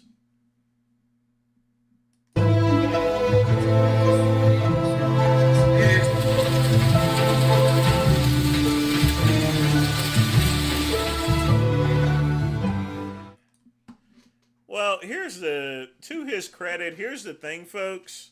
A lot of people don't realize that there are grasshoppers that are in ice cream, but they just don't put the word grasshopper. I mean, the roaches are controlled. they're not eating garbage or trash or anything, so less diseases. So I definitely get the concept, but I ain't eating no damn roaches. Well, Raw, they can only spread diseases depending. They spread diseases based on what they feed on, you know. And he's feeding them stuff that's synthetic, so there's little chance of any diseases, if anything. Plus, they're being cooked anyway. But at the same time, I'm not eating no damn roaches. F that shit. No. We are not doing that. I mean, high protein, but no. We're not going that direction. All right, now for our feature presentation. Fitness. His most popular YouTube series was The Worst of the Fitness Industry, where he harshly criticized fitness influencers and even wished death upon them. Like many YouTubers, this is a character he plays, an exaggerated version of himself. Although he makes quite a few controversial statements, he's not afraid to say what he believes, and many people respect him for that. Over the years, we've seen a more real version of Vegan Gains. He's changed his channel, overcome depression, and now has a serious goal to focus on lifting and achieving his dream physique. So who is Vegan Gains to me? Well, I consider him a friend. We've actually been messaging each other since 2017. Although I don't agree with a lot of things he says, I respect him for being unfiltered and saying unfiltered is what needs to be said. I've been meaning to meet up with him again for a while, and a good opportunity came up, so I flew to Canada. Honestly, I'm quite burnt out from traveling, especially long distance flights, but luckily I found a direct flight to Canada with a flight time of only 7 hours. This is the second time flying to Canada. It seemed like this was an unpopular time of the year to travel, so there were many empty seats. If you're looking to try a vegan meal on flights, usually you have to tick the box for this prior to the flight. I've done this quite a few times, and most of the time it's pretty good, and the added bonus is that you get your meal before everyone else. Before landing, I got this vegan curry sausage roll thing, and honestly, it's the best thing I've ever had on a flight. So I arrived early, got a taxi to Vegan Gains, and was shocked at how jacked he's gotten. He's always been a big dude. I met him back in 2017, and even then he was quite jacked, but now it's certainly on another level. He now has some serious goals with bodybuilding and lifting, and has decided to go on spaghetti. He's fully open about his gear use, which he only started recently. In the next video in this series, we'll talk about that topic in full, so look forward to that. He's on spaghetti. Why don't you just say steroids? I mean, it's not a bad word that you can say up here to where they'll just limit your monetization. Anyway, he needed to get food, so we went to the supermarket. Motorbikes are a big hobby of his. Oh, I got plenty of time, Chuck E. Cheese. That's why I played all the other videos in advance. So we got plenty of time. I mean, we got a whole hour. Plus, I got it on speed anyway. So I had a ride in his sidecar, which was pretty cool. The video will be done in about 20. This will only take about 20 minutes. So candy that has 19 grams of fiber, huh? Yeah, they're good. Look at yours. They had a time only Simpsons donut cereal, and it was the most sugary cereal you've ever, like, it was literally like eating donuts.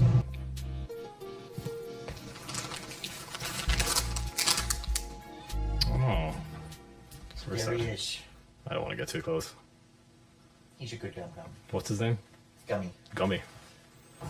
Just zooming on your magnets. I mean, literally speaking, we can actually now see what his house looks like. See whether it's messy or not. His bed is obviously messy. You ever do mushrooms? How many motorbikes do you have? 5. Whoa, whoa, whoa, whoa, whoa. Did y'all see this?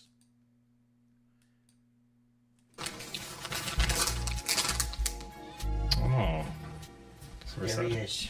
I don't want to get too close. He's a good gum. What's his name? Gummy. Gummy. Just zooming on your magnets. You ever do mushrooms?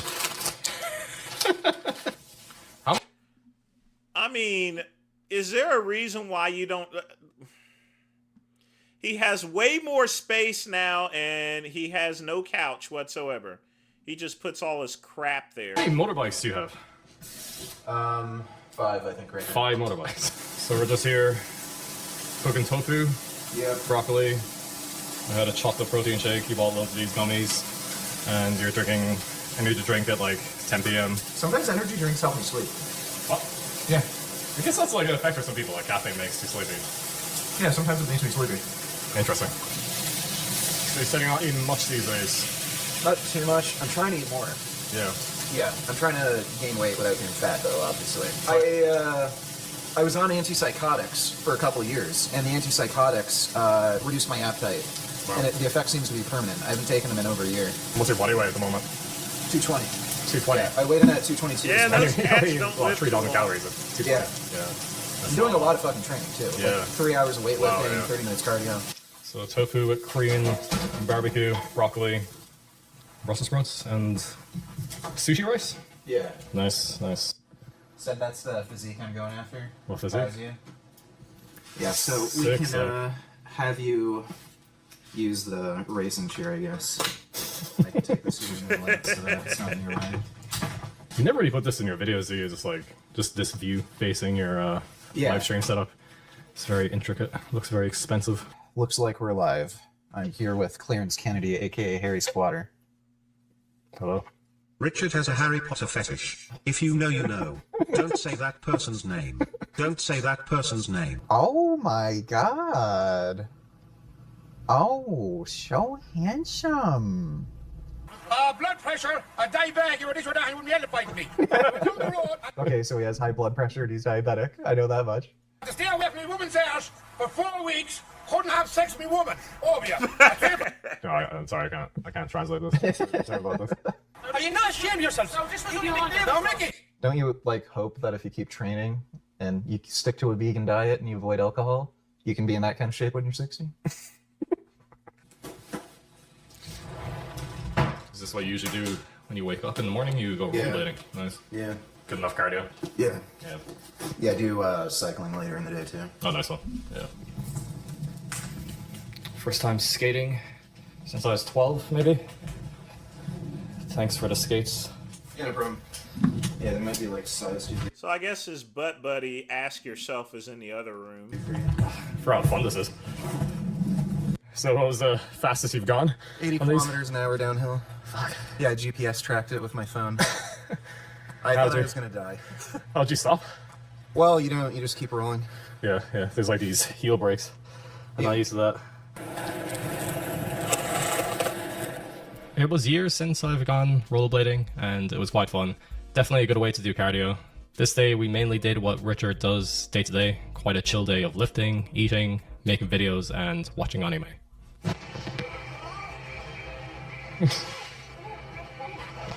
What are you watching there? Prison school. A lot of butts in it. And boobs. What was the worst protein shake you've ever had? Yeah, I think it was a brand from Amazon called Upik or Uptik or something weird. It was really cheap.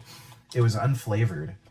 And that ruined my asshole. Like, my ass was blown out, red, inflamed, itchy constantly. That just fucked me up. Never try that. You know, it's kind of sad. He has so much more space, and yet he can have a regular living room, office, or so forth, and he has that. I mean, he literally could have stored his motorbike and stuff like that downstairs. Why not in the basement? Brand. I don't even know if that was protein powder. That just honestly. doesn't that make might have any been bit like of sense. sawdust or some shit. Here, and it's just the amount of work you're doing per set. They actually do like motocross jumps on this shit too.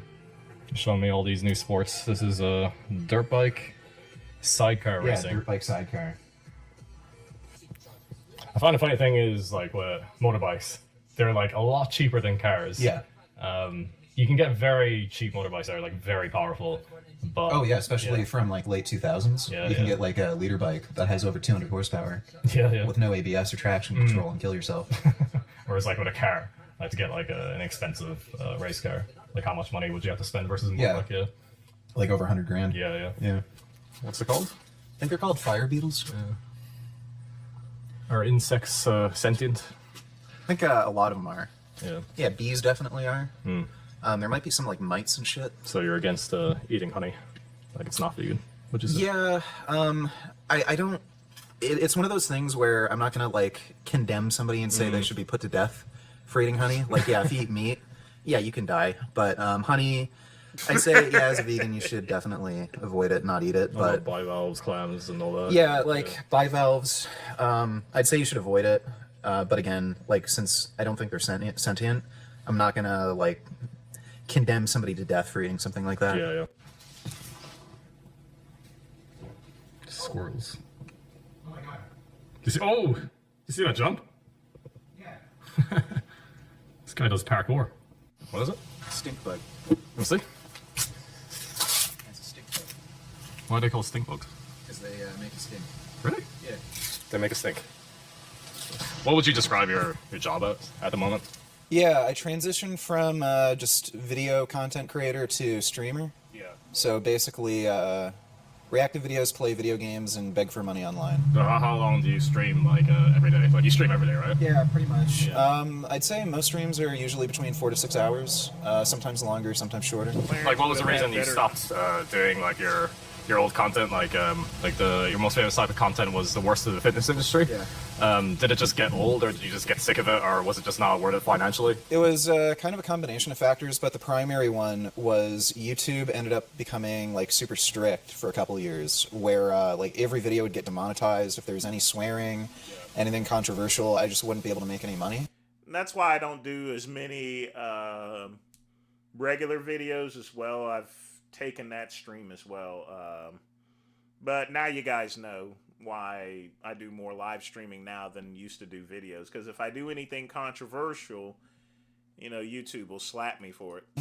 And I also got quite a lot of strikes on my account. So I ended up transitioning to streaming just because the workload was much more sensible.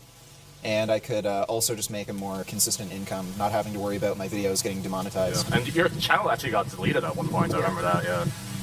Did you struggle to get it back? No, it wasn't too hard. Basically what happened was some YouTube moderator, who was probably some Indian who didn't speak English, he saw one of my live streams, and he thought that I was promoting animal abuse because I was talking about factory farming. So it was pretty stupid, so yeah. Did you, like, enjoy making those videos, like, more than what you're doing these days? Like, the videos are definitely, they require a lot more work, and it can definitely be more stressful in some ways. Yeah. But there's just different, like, there's a different kind of creative thing that you get out of it, you know, where you make, like, a scripted video, you put in a lot of work, you know, you do the skits and characters, and it's kind of fun to see how people react to it and laugh. Yeah. But the live stream is just more chill, more, like, more laid back and relaxing. Like, do you think the vegan diet is the best diet to follow if you use PEDs? Like, is there advantages? Like, in terms of mitigating, like, side effects, since, like, one of the biggest side effects and health problems you can get from PED use is, like, heart issues? Yeah, probably. I, like, personally, from what I've used, and I've used fairly low doses so far, my LDL cholesterol has only gone down. Yeah. I know For now.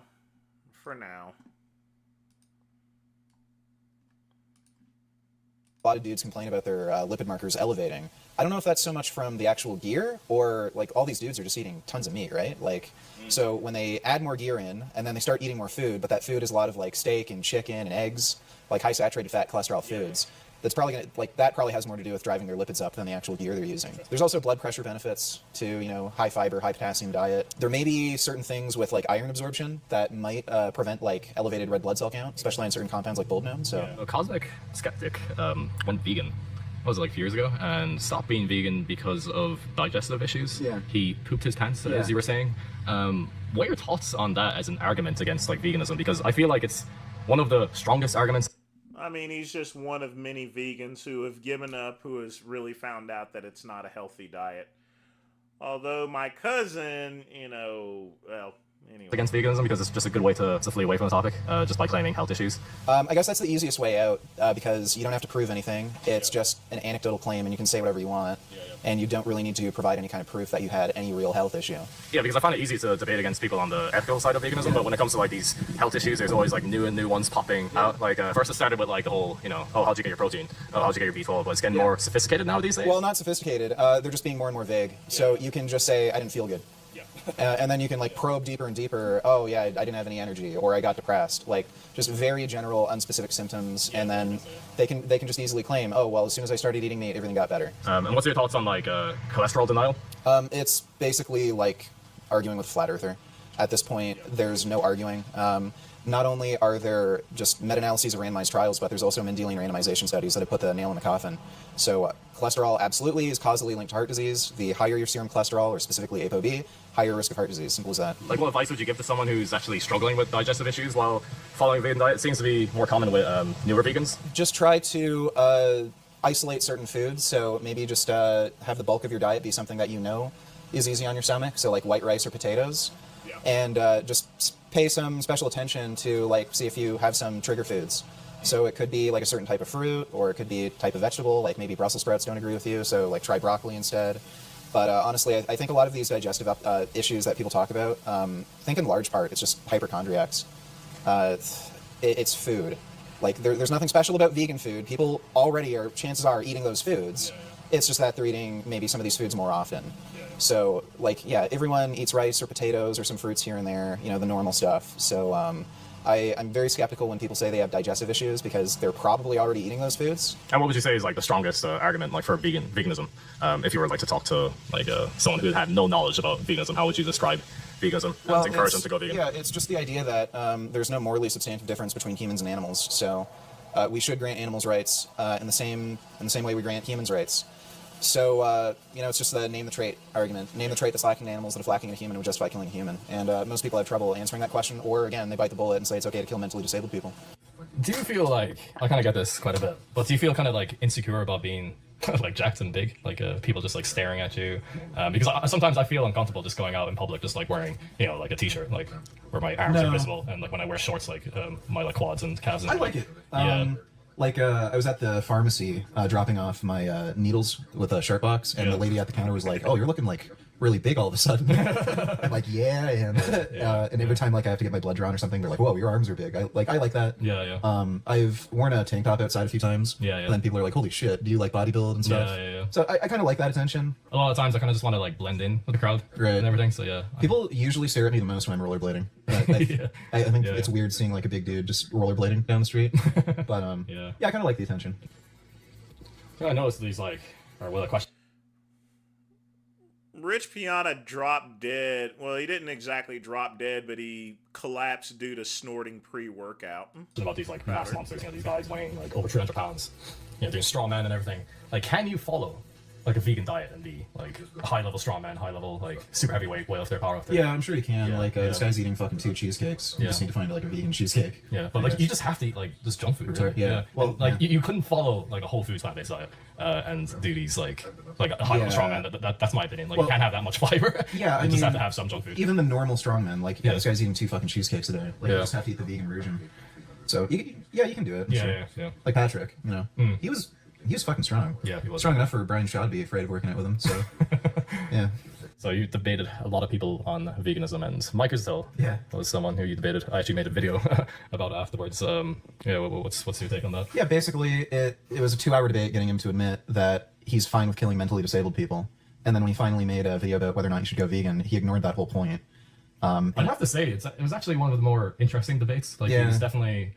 He definitely had a lot of points that I'd never heard of before. I don't like he made stronger arguments. Not saying they're good arguments, but like not really. Yeah. He was more evasive. Yeah. Like usually it's easier to just get to the point, and they'll just finally admit like, okay, yeah, if somebody's severely mentally disabled, I'm fine with killing them. Yeah. Like him, I just had to like over and over and over and over again. Like he'd add in these like specific situations, like, no, I wouldn't be fine with killing mentally disabled people because their parents would still care about them. Okay, well, what if their parents didn't care about them? Yeah. Oh, well, society at large would care. Okay, what if society at large didn't care? Like it was just on and on and on, and he was just especially evasive. So you might be a little confused with what Richard is saying here. Usually during vegan debates, the arguments from marginal cases or the name the trait argument is brought up. Basically, vegans will ask if you're okay with killing pigs and cows for meat, then why wouldn't you be okay with killing mentally disabled people with the same level of intelligence? Yeah, and you know, I remember me and Richard up there debating about that, and I explained the difference here, which he couldn't counter. Sometimes it's whenever you're debating him, he will trip you up with that name the trait there, but it's relatively easy to counter. intelligence. People will argue against this by saying things like it will destabilize society or other weak arguments. I guess the main reason I went vegan is because the anti-vegan arguments are so weak, and I felt stupid for eating meat, so I went vegan. Till this day, I've never come across a good anti-vegan argument. The case for veganism is very strong. If you're interested, then I recommend you watch some vegan debates that Richard has done in the past. There are plenty on it. It doesn't matter whether it's strong or not there. You're just simply not going to convince people to be vegan, you know. I mean, the ecosystem does not bend for someone like you or so forth, or anyone, you know. You're just fighting a losing battle. Some people will become vegan, but just as many people will stop being vegans as they will be, you know. Cam Newton tried the vegan diet, and then he left the vegan diet there, you know. So it just depends. On his channel. This is the greatest website ever created for people who haven't heard of it. It is the funniest thing ever. Yeah. Definitely recommend checking out this website. Yeah, apparently he met his first wife on a David Icke forum. Can you believe he lives in a very nice house? He can get nice furniture, and yet look at his bedroom. It looks like crap. And they both believed in interdimensional aliens. Fucking bizarre. I remember the MISC mega thread. Yeah. On Jason Law. When that was happening, I was like reading it every day. It was the most entertaining thing I've ever read. Feeling the hormones peaking higher now that I've upped the doses. Just feel like better, stronger. Do you think if the Menendez brothers were sisters that they would not have been convicted? Thoughtful face emoji. Book of Dark with a $5 donation. Oh, they were going to be convicted anyway. I mean, when you take a shotgun and literally blow your parents away, I mean, it doesn't matter whether you're a man or woman or so forth. I'm very surprised that they didn't get the death penalty given the entire situation there. But yeah, the women, I mean, it wouldn't have made a difference if they were sisters or not. I mean, literally speaking, the whole murder, and it wasn't just the murder that was bad, a Book of Dark. It's everything that happened afterwards. They just went and started spending up all of their money, getting floor seats at basketball games and stuff like that. It was very egregious. They will never see the light of day. If they do, they should thank the good Lord Jesus Christ. They should thank him already for not being executed, because they could have just as easily got the death penalty. But again, I definitely do appreciate the donation there. Honestly, a bit hornier too. So we'll do a little gym tour. What kind of equipment do you have in this basement gym? Like, how big is this basement? And I don't know what the square footage is, but it's a decent size. No strudel. I'm gonna get some more equipment in here. The belt squat apparently isn't gonna come until next week. I just called the shipping company, but we're getting the belt squat in. I'm gonna get a leg press eventually. Maybe some more cardio equipment, like a treadmill. Yeah. But right now I just got this. So like for winter, this will just be my cardio. Bowflex elliptical.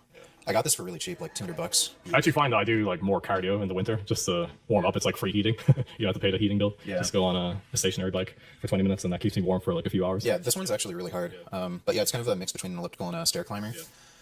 And you know, just got the weight rack over here. Got 2 benches. Thompson fat pad. This is the best fucking bench ever. Super wide and super grippy. Just a cheap kind of adjustable bench. And I got this fairly recently. The leg extension and leg curl. But yeah, that's kind of all you need.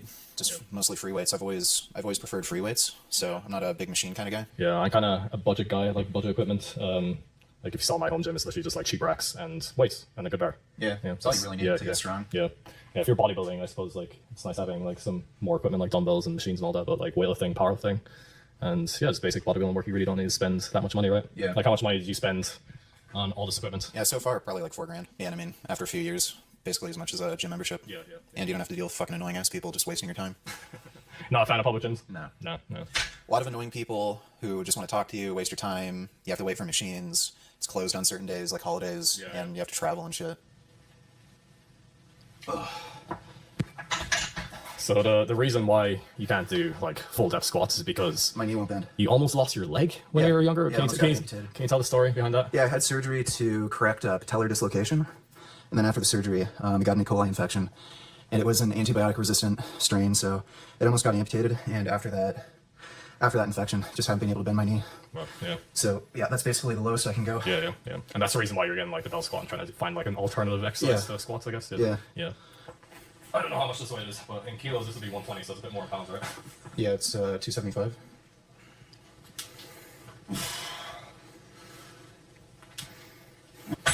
So how was the Clarence Though knee cracks in person? Pretty good. You squat fast. Yeah. I'm very slow. Yeah, I warm up really fast, like even compared to like weightlifters I know and everything. Oh, I think this is over 160 anyway. Probably close to 170.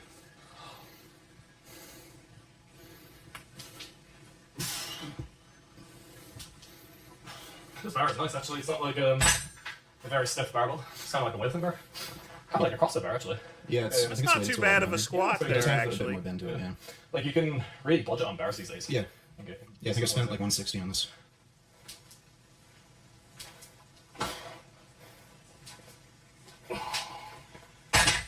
See that cat? That's a good cat. Is that your cat? Yes. This is also Gum Gum. So you have an Instagram. You're posting some physique updates on there. Yeah, physique updates. Cat photos. It's pretty much physique updates and cat photos. Yeah, it's the optimal Instagram profile. Yeah. That's His what claws. That's my Gum Gum. This is also my Gum Gum. He's the most handsome kitty. Did anyone ever tell you you look like Mental Outlaw? Do you know that YouTube channel? No. At least from like the nose up. I watched one of his videos recently. Do you know what I'm talking about? Oh, yeah, people have said that. Yeah. Okay, yeah, I can see it. Nose up. At least like from the nose up, like the beard. If you grew a beard like that, you would look like him. You've gotten in trouble for like owning BB guns or something before. Is that right? Yeah, there's some dipshit cop in Toronto who just didn't like my YouTube channel, and he lied to a judge saying that I had firearms when he knew it was a BB gun. And you had police come to your door for something else? They raided my house, yeah. Why was that? It was because of the BB gun. Oh, it was for the BB Yeah. Yeah. And what actually happened? They charged me with possession of a prohibited weapon, and it had nothing to do with the BB guns. It was because of a folding knife that I had. In my Oh, drawers. yeah. That's fucking stupid. That's a good deep squat, though. Good lift, actually. I'm kind of surprised.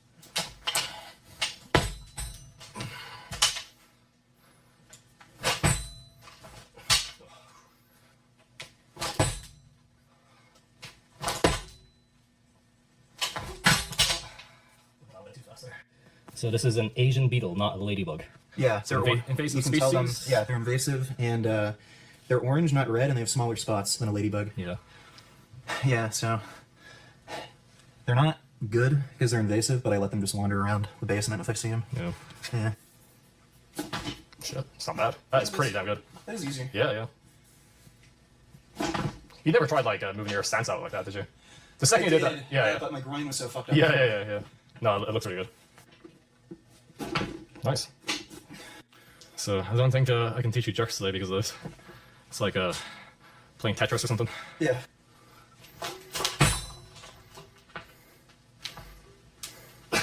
Is it scary? Oh. No. It's too risky. I don't plan on doing any more blasts because one thing that I always notice is that each blast requires, I didn't have one for the first. Yeah, this guy took like 1,400 milligrams of tren a week. Relying less on strength. 700 milligrams of tren per week. It's still a good technique. I've not done 700 milligrams of tren a week. I'll go through my list here. I've done 1,400 milligrams of trinacetate in 1 week. And honestly, given the fact that they're smelly vegans and everything, I mean, it's respectful that, vegans that actually lift, because they're not your atypical vegans, and you know what I'm talking about, Chuck. They at least have some lifting paralysis and physique paralysis here, so I can't knock them too much. They're not your atypical vegans here, so they're still smelly vegans here, but yeah. Previous to that was 1,000. I ran on my dosage quickly. Went 700 1 week, 1,000 the next week, 1,400 the last week. Sounds like a small YouTube channel. This is like discovering Grizzly before he was famous. Yeah, or something. and he can actually lift. Yeah. He's seriously strong. What is this guy uploading? Look at this. You watched a little bit, did you? Yeah. Is there any useful information in that video? He's still scared of me. Yeah. It's very sad. I want to pet him before I leave. Do you think that will happen? You might be able to. Yeah. Yeah, I think if you spend some time in bed watching cartoons, he'll eventually come over. Then you might be able to pet him. I think once he realizes you're not a threat. Yeah. Yeah, it might take a few days.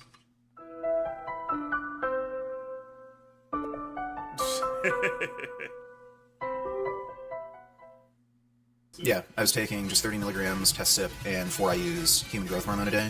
Green light, and this fucking retard's braking. That's why I want a truck.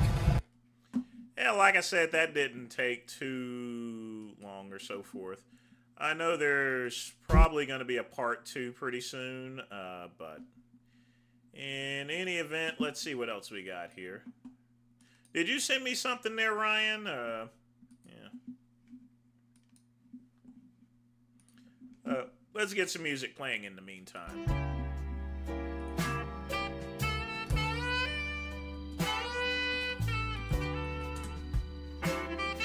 But folks, while I'm breezing through some latest reports, get your questions in. If you wish to make a donation, you can. Smash the like button. Be sure to thank everyone that has contributed and has supported the channel. I definitely appreciate that. Ew.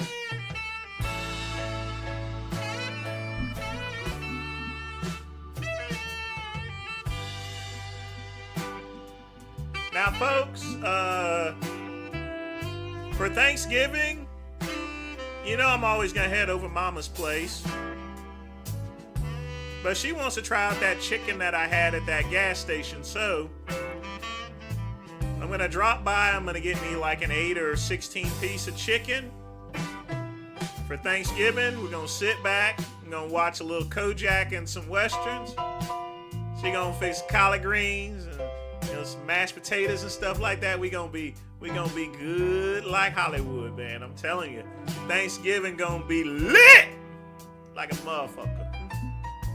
Now, I may go to Hall's and have their turkey dinner. I'm thinking about it, but honestly, I will probably stick at home and have turkey sandwiches. You know, I can have turkey anytime. The great one can have turkey anytime he wishes. I may even cook Peking duck. I'm not stuffing anyone's turkey. Like I said, it's been a while. I told you guys I'm taking a break from this whole thing. And I can do that, you know.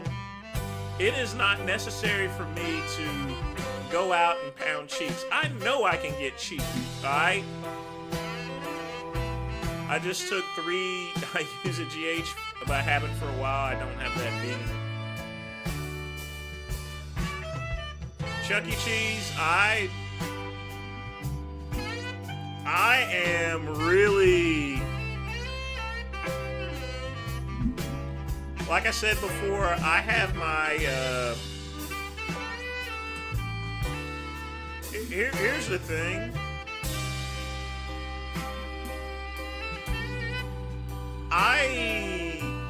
My premiums went up on my health insurance, which I don't have to deal with for another 2 months and everything. But my bills are going to raise exponentially. At the same time, they're going to go down due to the fact that I'm no longer going to be paying back taxes. So it just pretty much balances out. But it's kind of irritating. Now, folks, I do got some good news as far as business is concerned. Google has finally unbanned my website, at least for now. So now I can start selling some of this shit, basically. One of my only non-medical websites. What do you think? What do you think about that, Dale? What do you think? I still got to do something about this site. I have no clue what I'm going to do with this site. I really don't.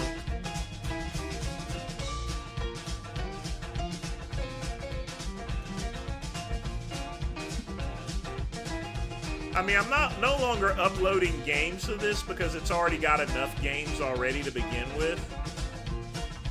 And it still continuously updates as far as this stuff is concerned. But honestly,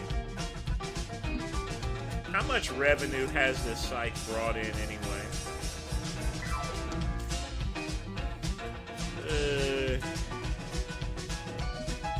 Let's look at my AdSense account.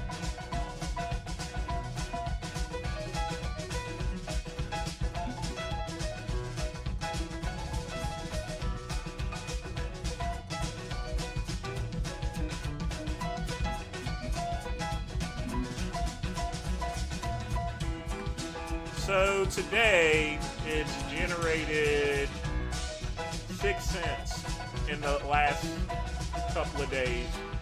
It did a penny this month actually, but I have no advertising. All of it is just organic searching. But I'll get this figured out eventually. What I'm gonna do is I'm gonna probably run drip feeds for this site here, and that should take care of it. But this site was doing pretty good, about $20 a week.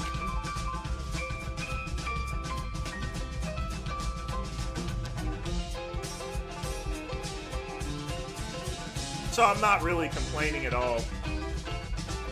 The good thing is the thing about it is I don't really have to do anything to the site itself. It's just gonna be where it's gonna be.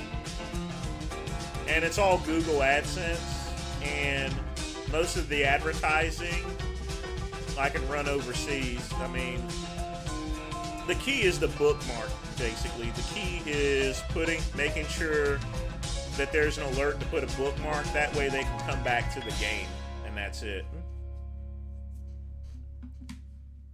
That's how that actually works.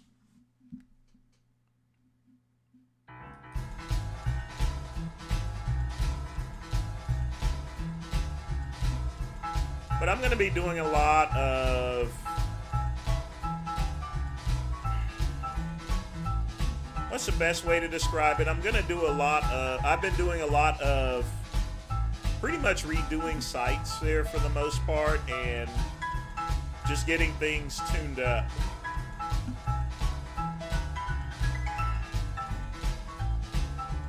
None, his turkey is stuffing manually in his mouth. But I got a couple of solutions that are going to be coming up in place, so we're going to get things done.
Just start tan porn site also.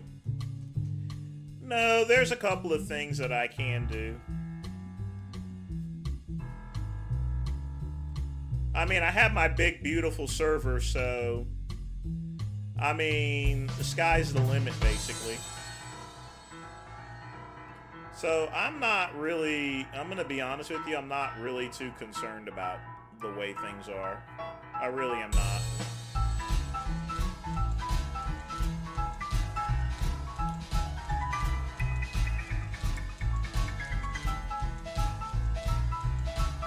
He may have been called Long Dong Silver.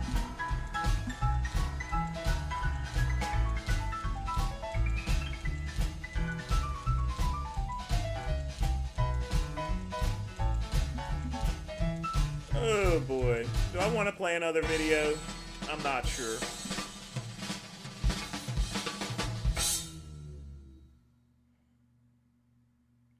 I feel like just drifting.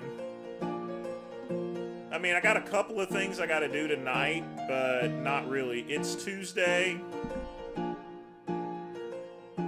know, I'm going to have a little bit of dinner, but like I said, folks, the biggest thing I need to do is I need to get some rice spacers and stuff.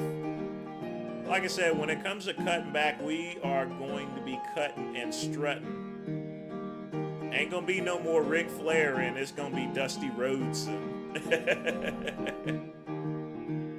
Because we gonna get a little bit cheap there, folks. Now, I got a couple other tricks up my sleeve, too, to overall reduce cost.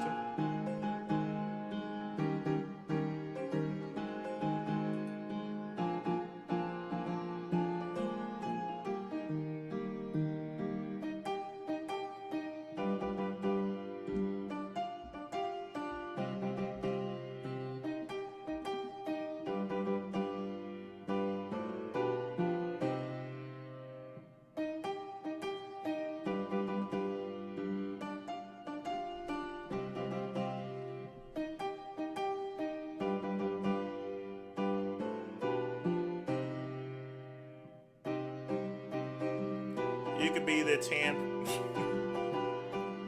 Not likely.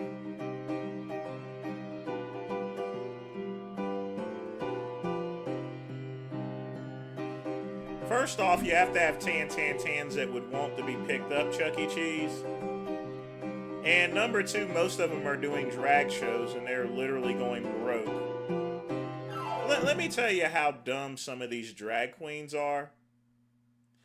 Literally speaking, Chuck E. Cheese, they pay for, first off, they pay hundreds of dollars for outfits, and then they'll drive 100, 200 miles to some bumfuck location, and they'll just work on tips. Meaning you could spend $300 and they could just toss change at you. They could toss pennies. Well, they're getting rid of pennies, fortunately, but they could toss nickels, $1, $2, and they're doing it for the exposure. It's almost as bad as bodybuilding, actually. You spend $20,000 on drugs just for an opportunity to win $10,000 if you get first place. I'm like, are you freaking crazy? I mean, seriously.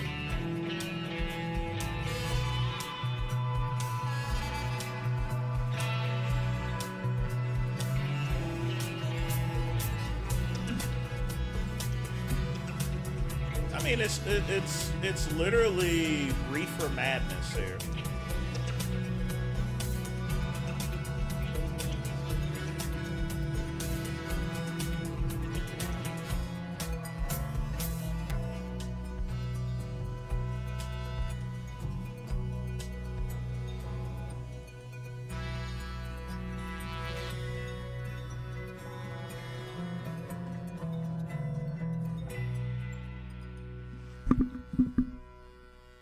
Imagine Clavicle lifting with Genova.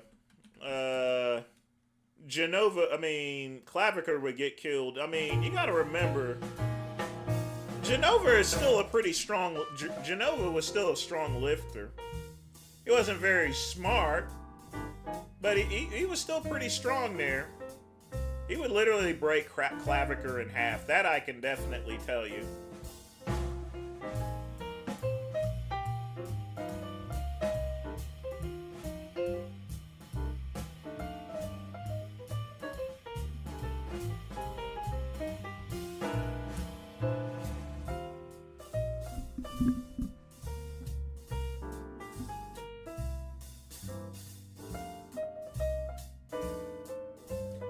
Folks, get your questions in. It is like indie wrestling there, Chuck E. Cheese, and that's exactly why when I went to expos, I worked for myself. This is, you guys always, some people ask me about why I never got sponsored by a company or so forth. Part of the reason being is once you get sponsored by a company, you don't exactly own your content anymore. You can't talk shit about your sponsors. You know what I mean? But the biggest thing is, if any person can work at the expo. Any schlep, any fat fuck, the greasiest, most nastiest person could go work at an expo, at a supplement table. Vince, you could park the LeSabre outside the country hearthing and start pimping. Quick Punt with a $5 donation. I'm surprised you still remember the Country Hearth Inn. Oh, that place was so nasty. Never will go back there again. But again, I definitely appreciate the donation there. I mean, the LeSabre would fit in with that inn, but no. I need to wash the car anyway. I really do.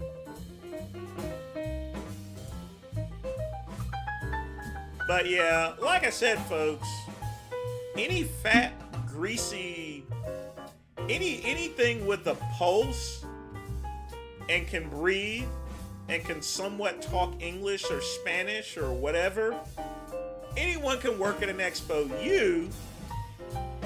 Anyone that's listening out here, you can ask any supplement company and ask them, hey, can I work the expo? And they'll say sure, practically automatically. And you want to know why, folks? It's quite simple, because they're not going to pay you anything. They'll either say, well, we'll pay you a little bit of commission, or they'll just say, you know, you need to prove yourself, so come work down here, get yourself exposed, and we'll see about it later on. That's how they do it there. They'll get anyone because they're not going to pay no one.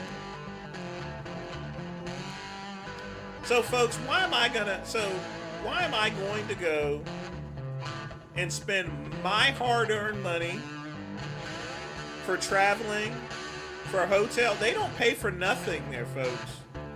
They're not paying for anything. They're not paying for your hotel. They're not paying for your plane tickets or anything. You're going down there and you're working for free. You get a vendor pass, if that. But other than that, the vendor pass doesn't make any damn bit of difference. You may as well call it one of those little slave ropes or so forth.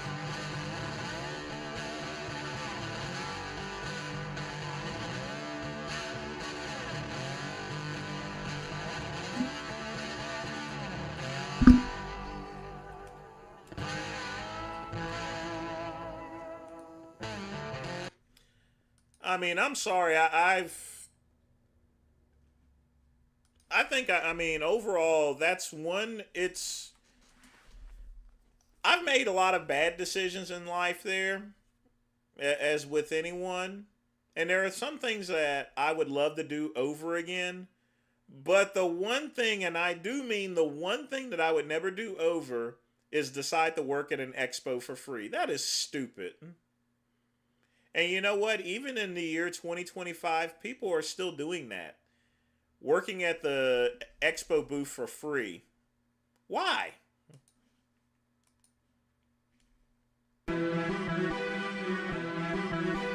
Shout out to the really gotta be a freak. Gotta be a freak beats. Taste of my freestyle. You know my flavor, I'm the real vanilla ice. 10K a day, 10K a day. You know my flavor, I'm the real. We haven't played this in a while. 10K a day, 10K a day. You know my flavor, I'm the real vanilla ice. 10K a day, 10K a day. You know my flavor, I'm the real Alicia Keys. 10K a day, 10K a day. Fuck everybody, college don't mean shit. You know I'm broke, world star, hip hop don't mean shit. Got shit, nobody's stopping me, I'm untouchable. This interest rate don't mean shit, Eminem don't mean shit. Got shit, world star rap, iced out thrill. You know you can't touch me, you can't touch, I'm the real jammer, I'm the real sugar night, I'm the real sugar night, I'm the real sugar baby, I'm the real Rob Bailey, Rob baby, Mustang out of the shop, Mustang out of the shop. I got all the ice cream, I got the fly in the coast, I got all the ice cream, I got the fights in the cream. You know my flavor, I'm the real vanilla ice. 10K a day, 10K a day. You know my flavor, I'm the real Alicia. Hey folks, wave your hands in the air. 10K a day. You know my flavor, I'm the real vanilla ice. 10K a day, 10K a day. You know my flavor, I'm the real Alicia Keys. 10K a day, 10K a day. This song never gets old. You can't stop me. 10K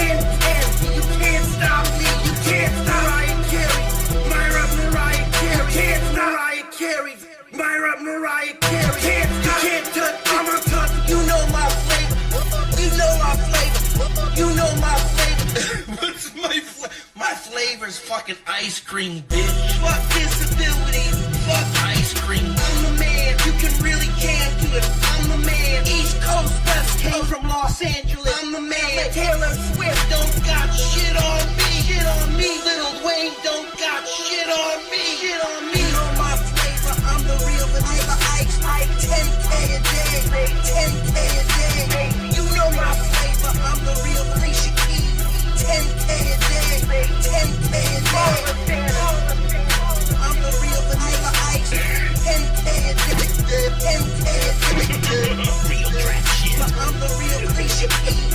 10K a day, 10K a day. Shout out to you, man. You gotta be a freak. Gotta be a freak. The man is an editing genius. All right, back to the music. Folks, we got 10 minutes left.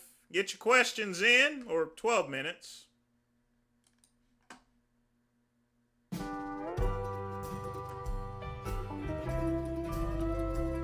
Or 11 minutes. Get your questions in.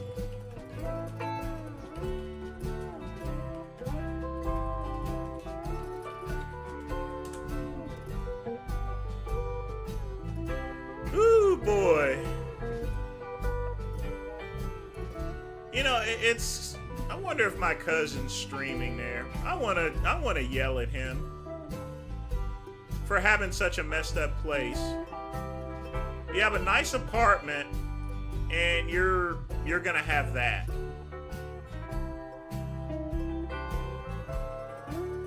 What a waste. And he has money to get a couch. I mean, he has money to get a couch, and he has that.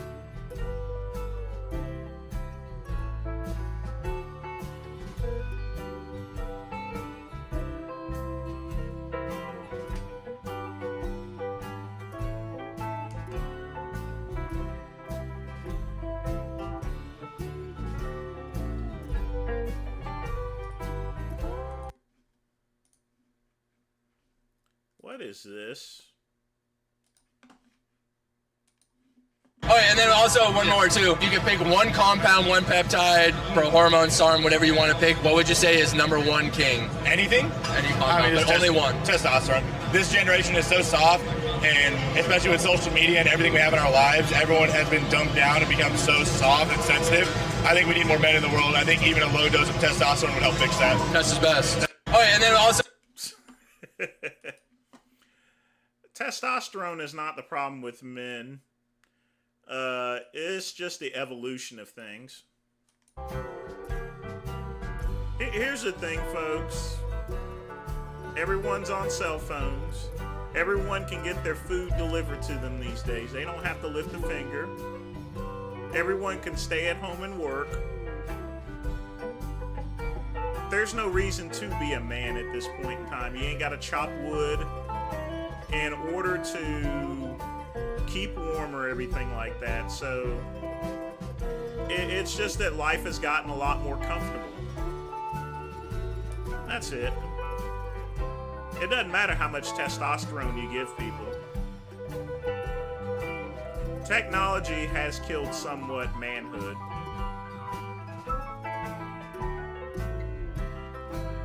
Is my bulb flickering? I just have low lights. If I added more light, which I'll eventually do, then I won't have that problem. But my camera's trying to compensate for the low light. I mean, I got good light, but it's not bright light, in other words. What I need to get is some studio lights, and then that won't happen at all.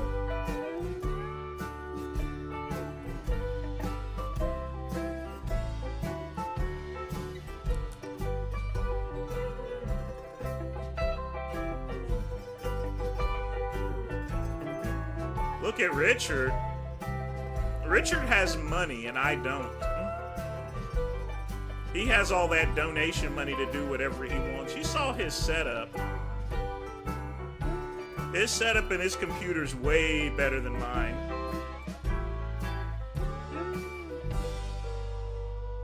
I mean, it doesn't bother me or anything. He games with his. And you got to remember also, I mean, it's not like I have cable internet. I'm still running on a cellular internet. So there's only so much I can actually do with that. There's nothing masculine about my cousin. He's gotten bigger, but he's still the same person. He doesn't, my cousin does not have any alpha credentials. He's gone to school, he's been a personal trainer, and he started uploading on social media. He never played college football, he's never been in the military, he's never been a bouncer, he's never been a corrections officer, you know, or anything. So where's his alpha credentials at, you know?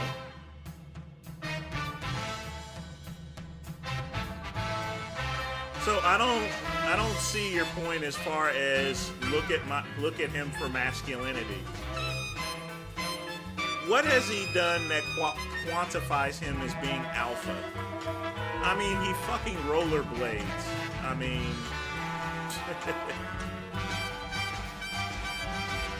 I could say he's a lot more alpha than Cuban,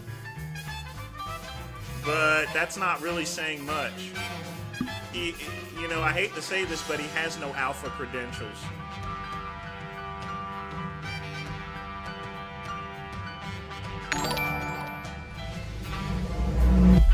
Why is it that when victims of abuse take the law into their own hands, everyone judges them, but when people outside of the abuse do, they are praised? Book of Dark with a $5 donation. Definitely appreciate that. It's just the way things are as far as and I mean it depends on the whole situation as well. Some victims who take the law into their own hands, you know, people will applaud them and says serves them right. And there is a video I can play which I think I would get in trouble for, to where this father found out that his karate instructor was molesting his boy, who he had taken him for lessons, and he hid at a phone booth there, and then he came out while he was being hauled in and basically shot him. The judge gave him absolutely no time whatsoever. None. Just shot him at point blank range. Blew him to pieces. So it really depends on the situation. So that's not always entirely true.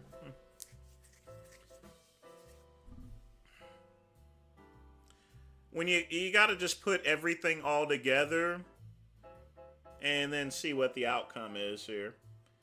And I mean, we have one situation right now where, you know, you got a guy that went and shot through a door at a freaking housekeeper under the stand your ground.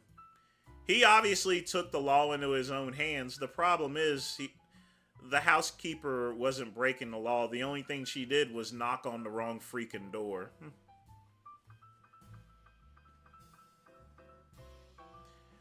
I hate to see how that's going to end. But again, thanks for the donation. Aaron P said you were 18% years body fat competed at. You can't have abs and compete at and be at 18%. And we're talking about Aaron P of all people.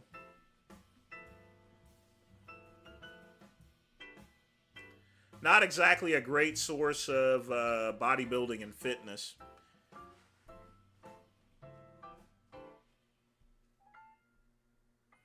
I mean, I think, I mean, to be honest with you, did he really say that?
He could be. Everyone trolls these days, and that's perfectly fine by me. It's part of, the game is the game, in other words. But at the same time, Aaron P. hasn't competed. It's sort of like KCB talking about vegan gains as masculinity. Like I said, folks, you gotta have some alpha credentials to even consider yourself as being, if you're wanting to put yourself up in terms of masculinity is concerned. It takes more than just shaving with a straight razor. You got to do something alpha. I mean, climb Mount Everest is not alpha. You can get yourself fucking killed. I mean, alpha credentials go out of the water when you do something when you walk into something, in other words. It's not a job, it's not anything like that, so. Not only that, a lot of people who are climbing Mount Everest, they're really not climbing it. They have the Sherpas pulling up all their shit and basically dragging them up the hill. So they're not really accomplishing anything, and then they have canisters of oxygen. Despite all that, there's still a lot of dead bodies that are continuously piling up on Mount Everest. And the great one is not gonna die just because he wants to climb up a fucking hill. Period. Non-negotiable. Yeah, Sherpas are definitely freaking alpha. They are making their income dragging people up a freaking mountain up to Mount Everest. That's definitely alpha, but everyone that they're dragging up, that's not alpha. That's just being lazy. Not everyone can go to Everest. Not anyone should. No one should be up on Mount Everest anyway. I wouldn't even take a helicopter up there. Screw that. I mean, what are you proving going up on Everest? Are you in some sort of special club to where you climb Mount Everest? Big deal. Let me see if there is a Mount Everest club. There probably is.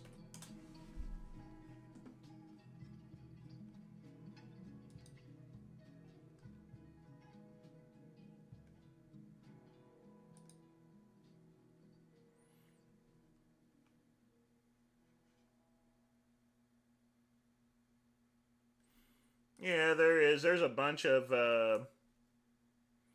Mount Everest clubs. It's stupid. Not only that, it's expensive to get there. The cost to climb Mount Everest is about $50,000. You're going to spend $50,000 for a chance to die.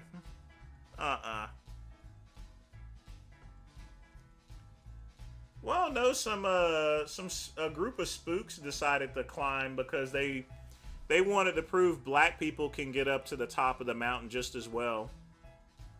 I mean, they all made it, but they could have been chocolate popsicles up there just as easy. Mount Everest, it does not discriminate. It'll kill black folks just as quick as it'll kill white folks, I mean, those were some of the dumbest spooks ever. You're gonna go and climb Mount Everest just to prove that black people can climb up Mount Everest? Okay, be my guest.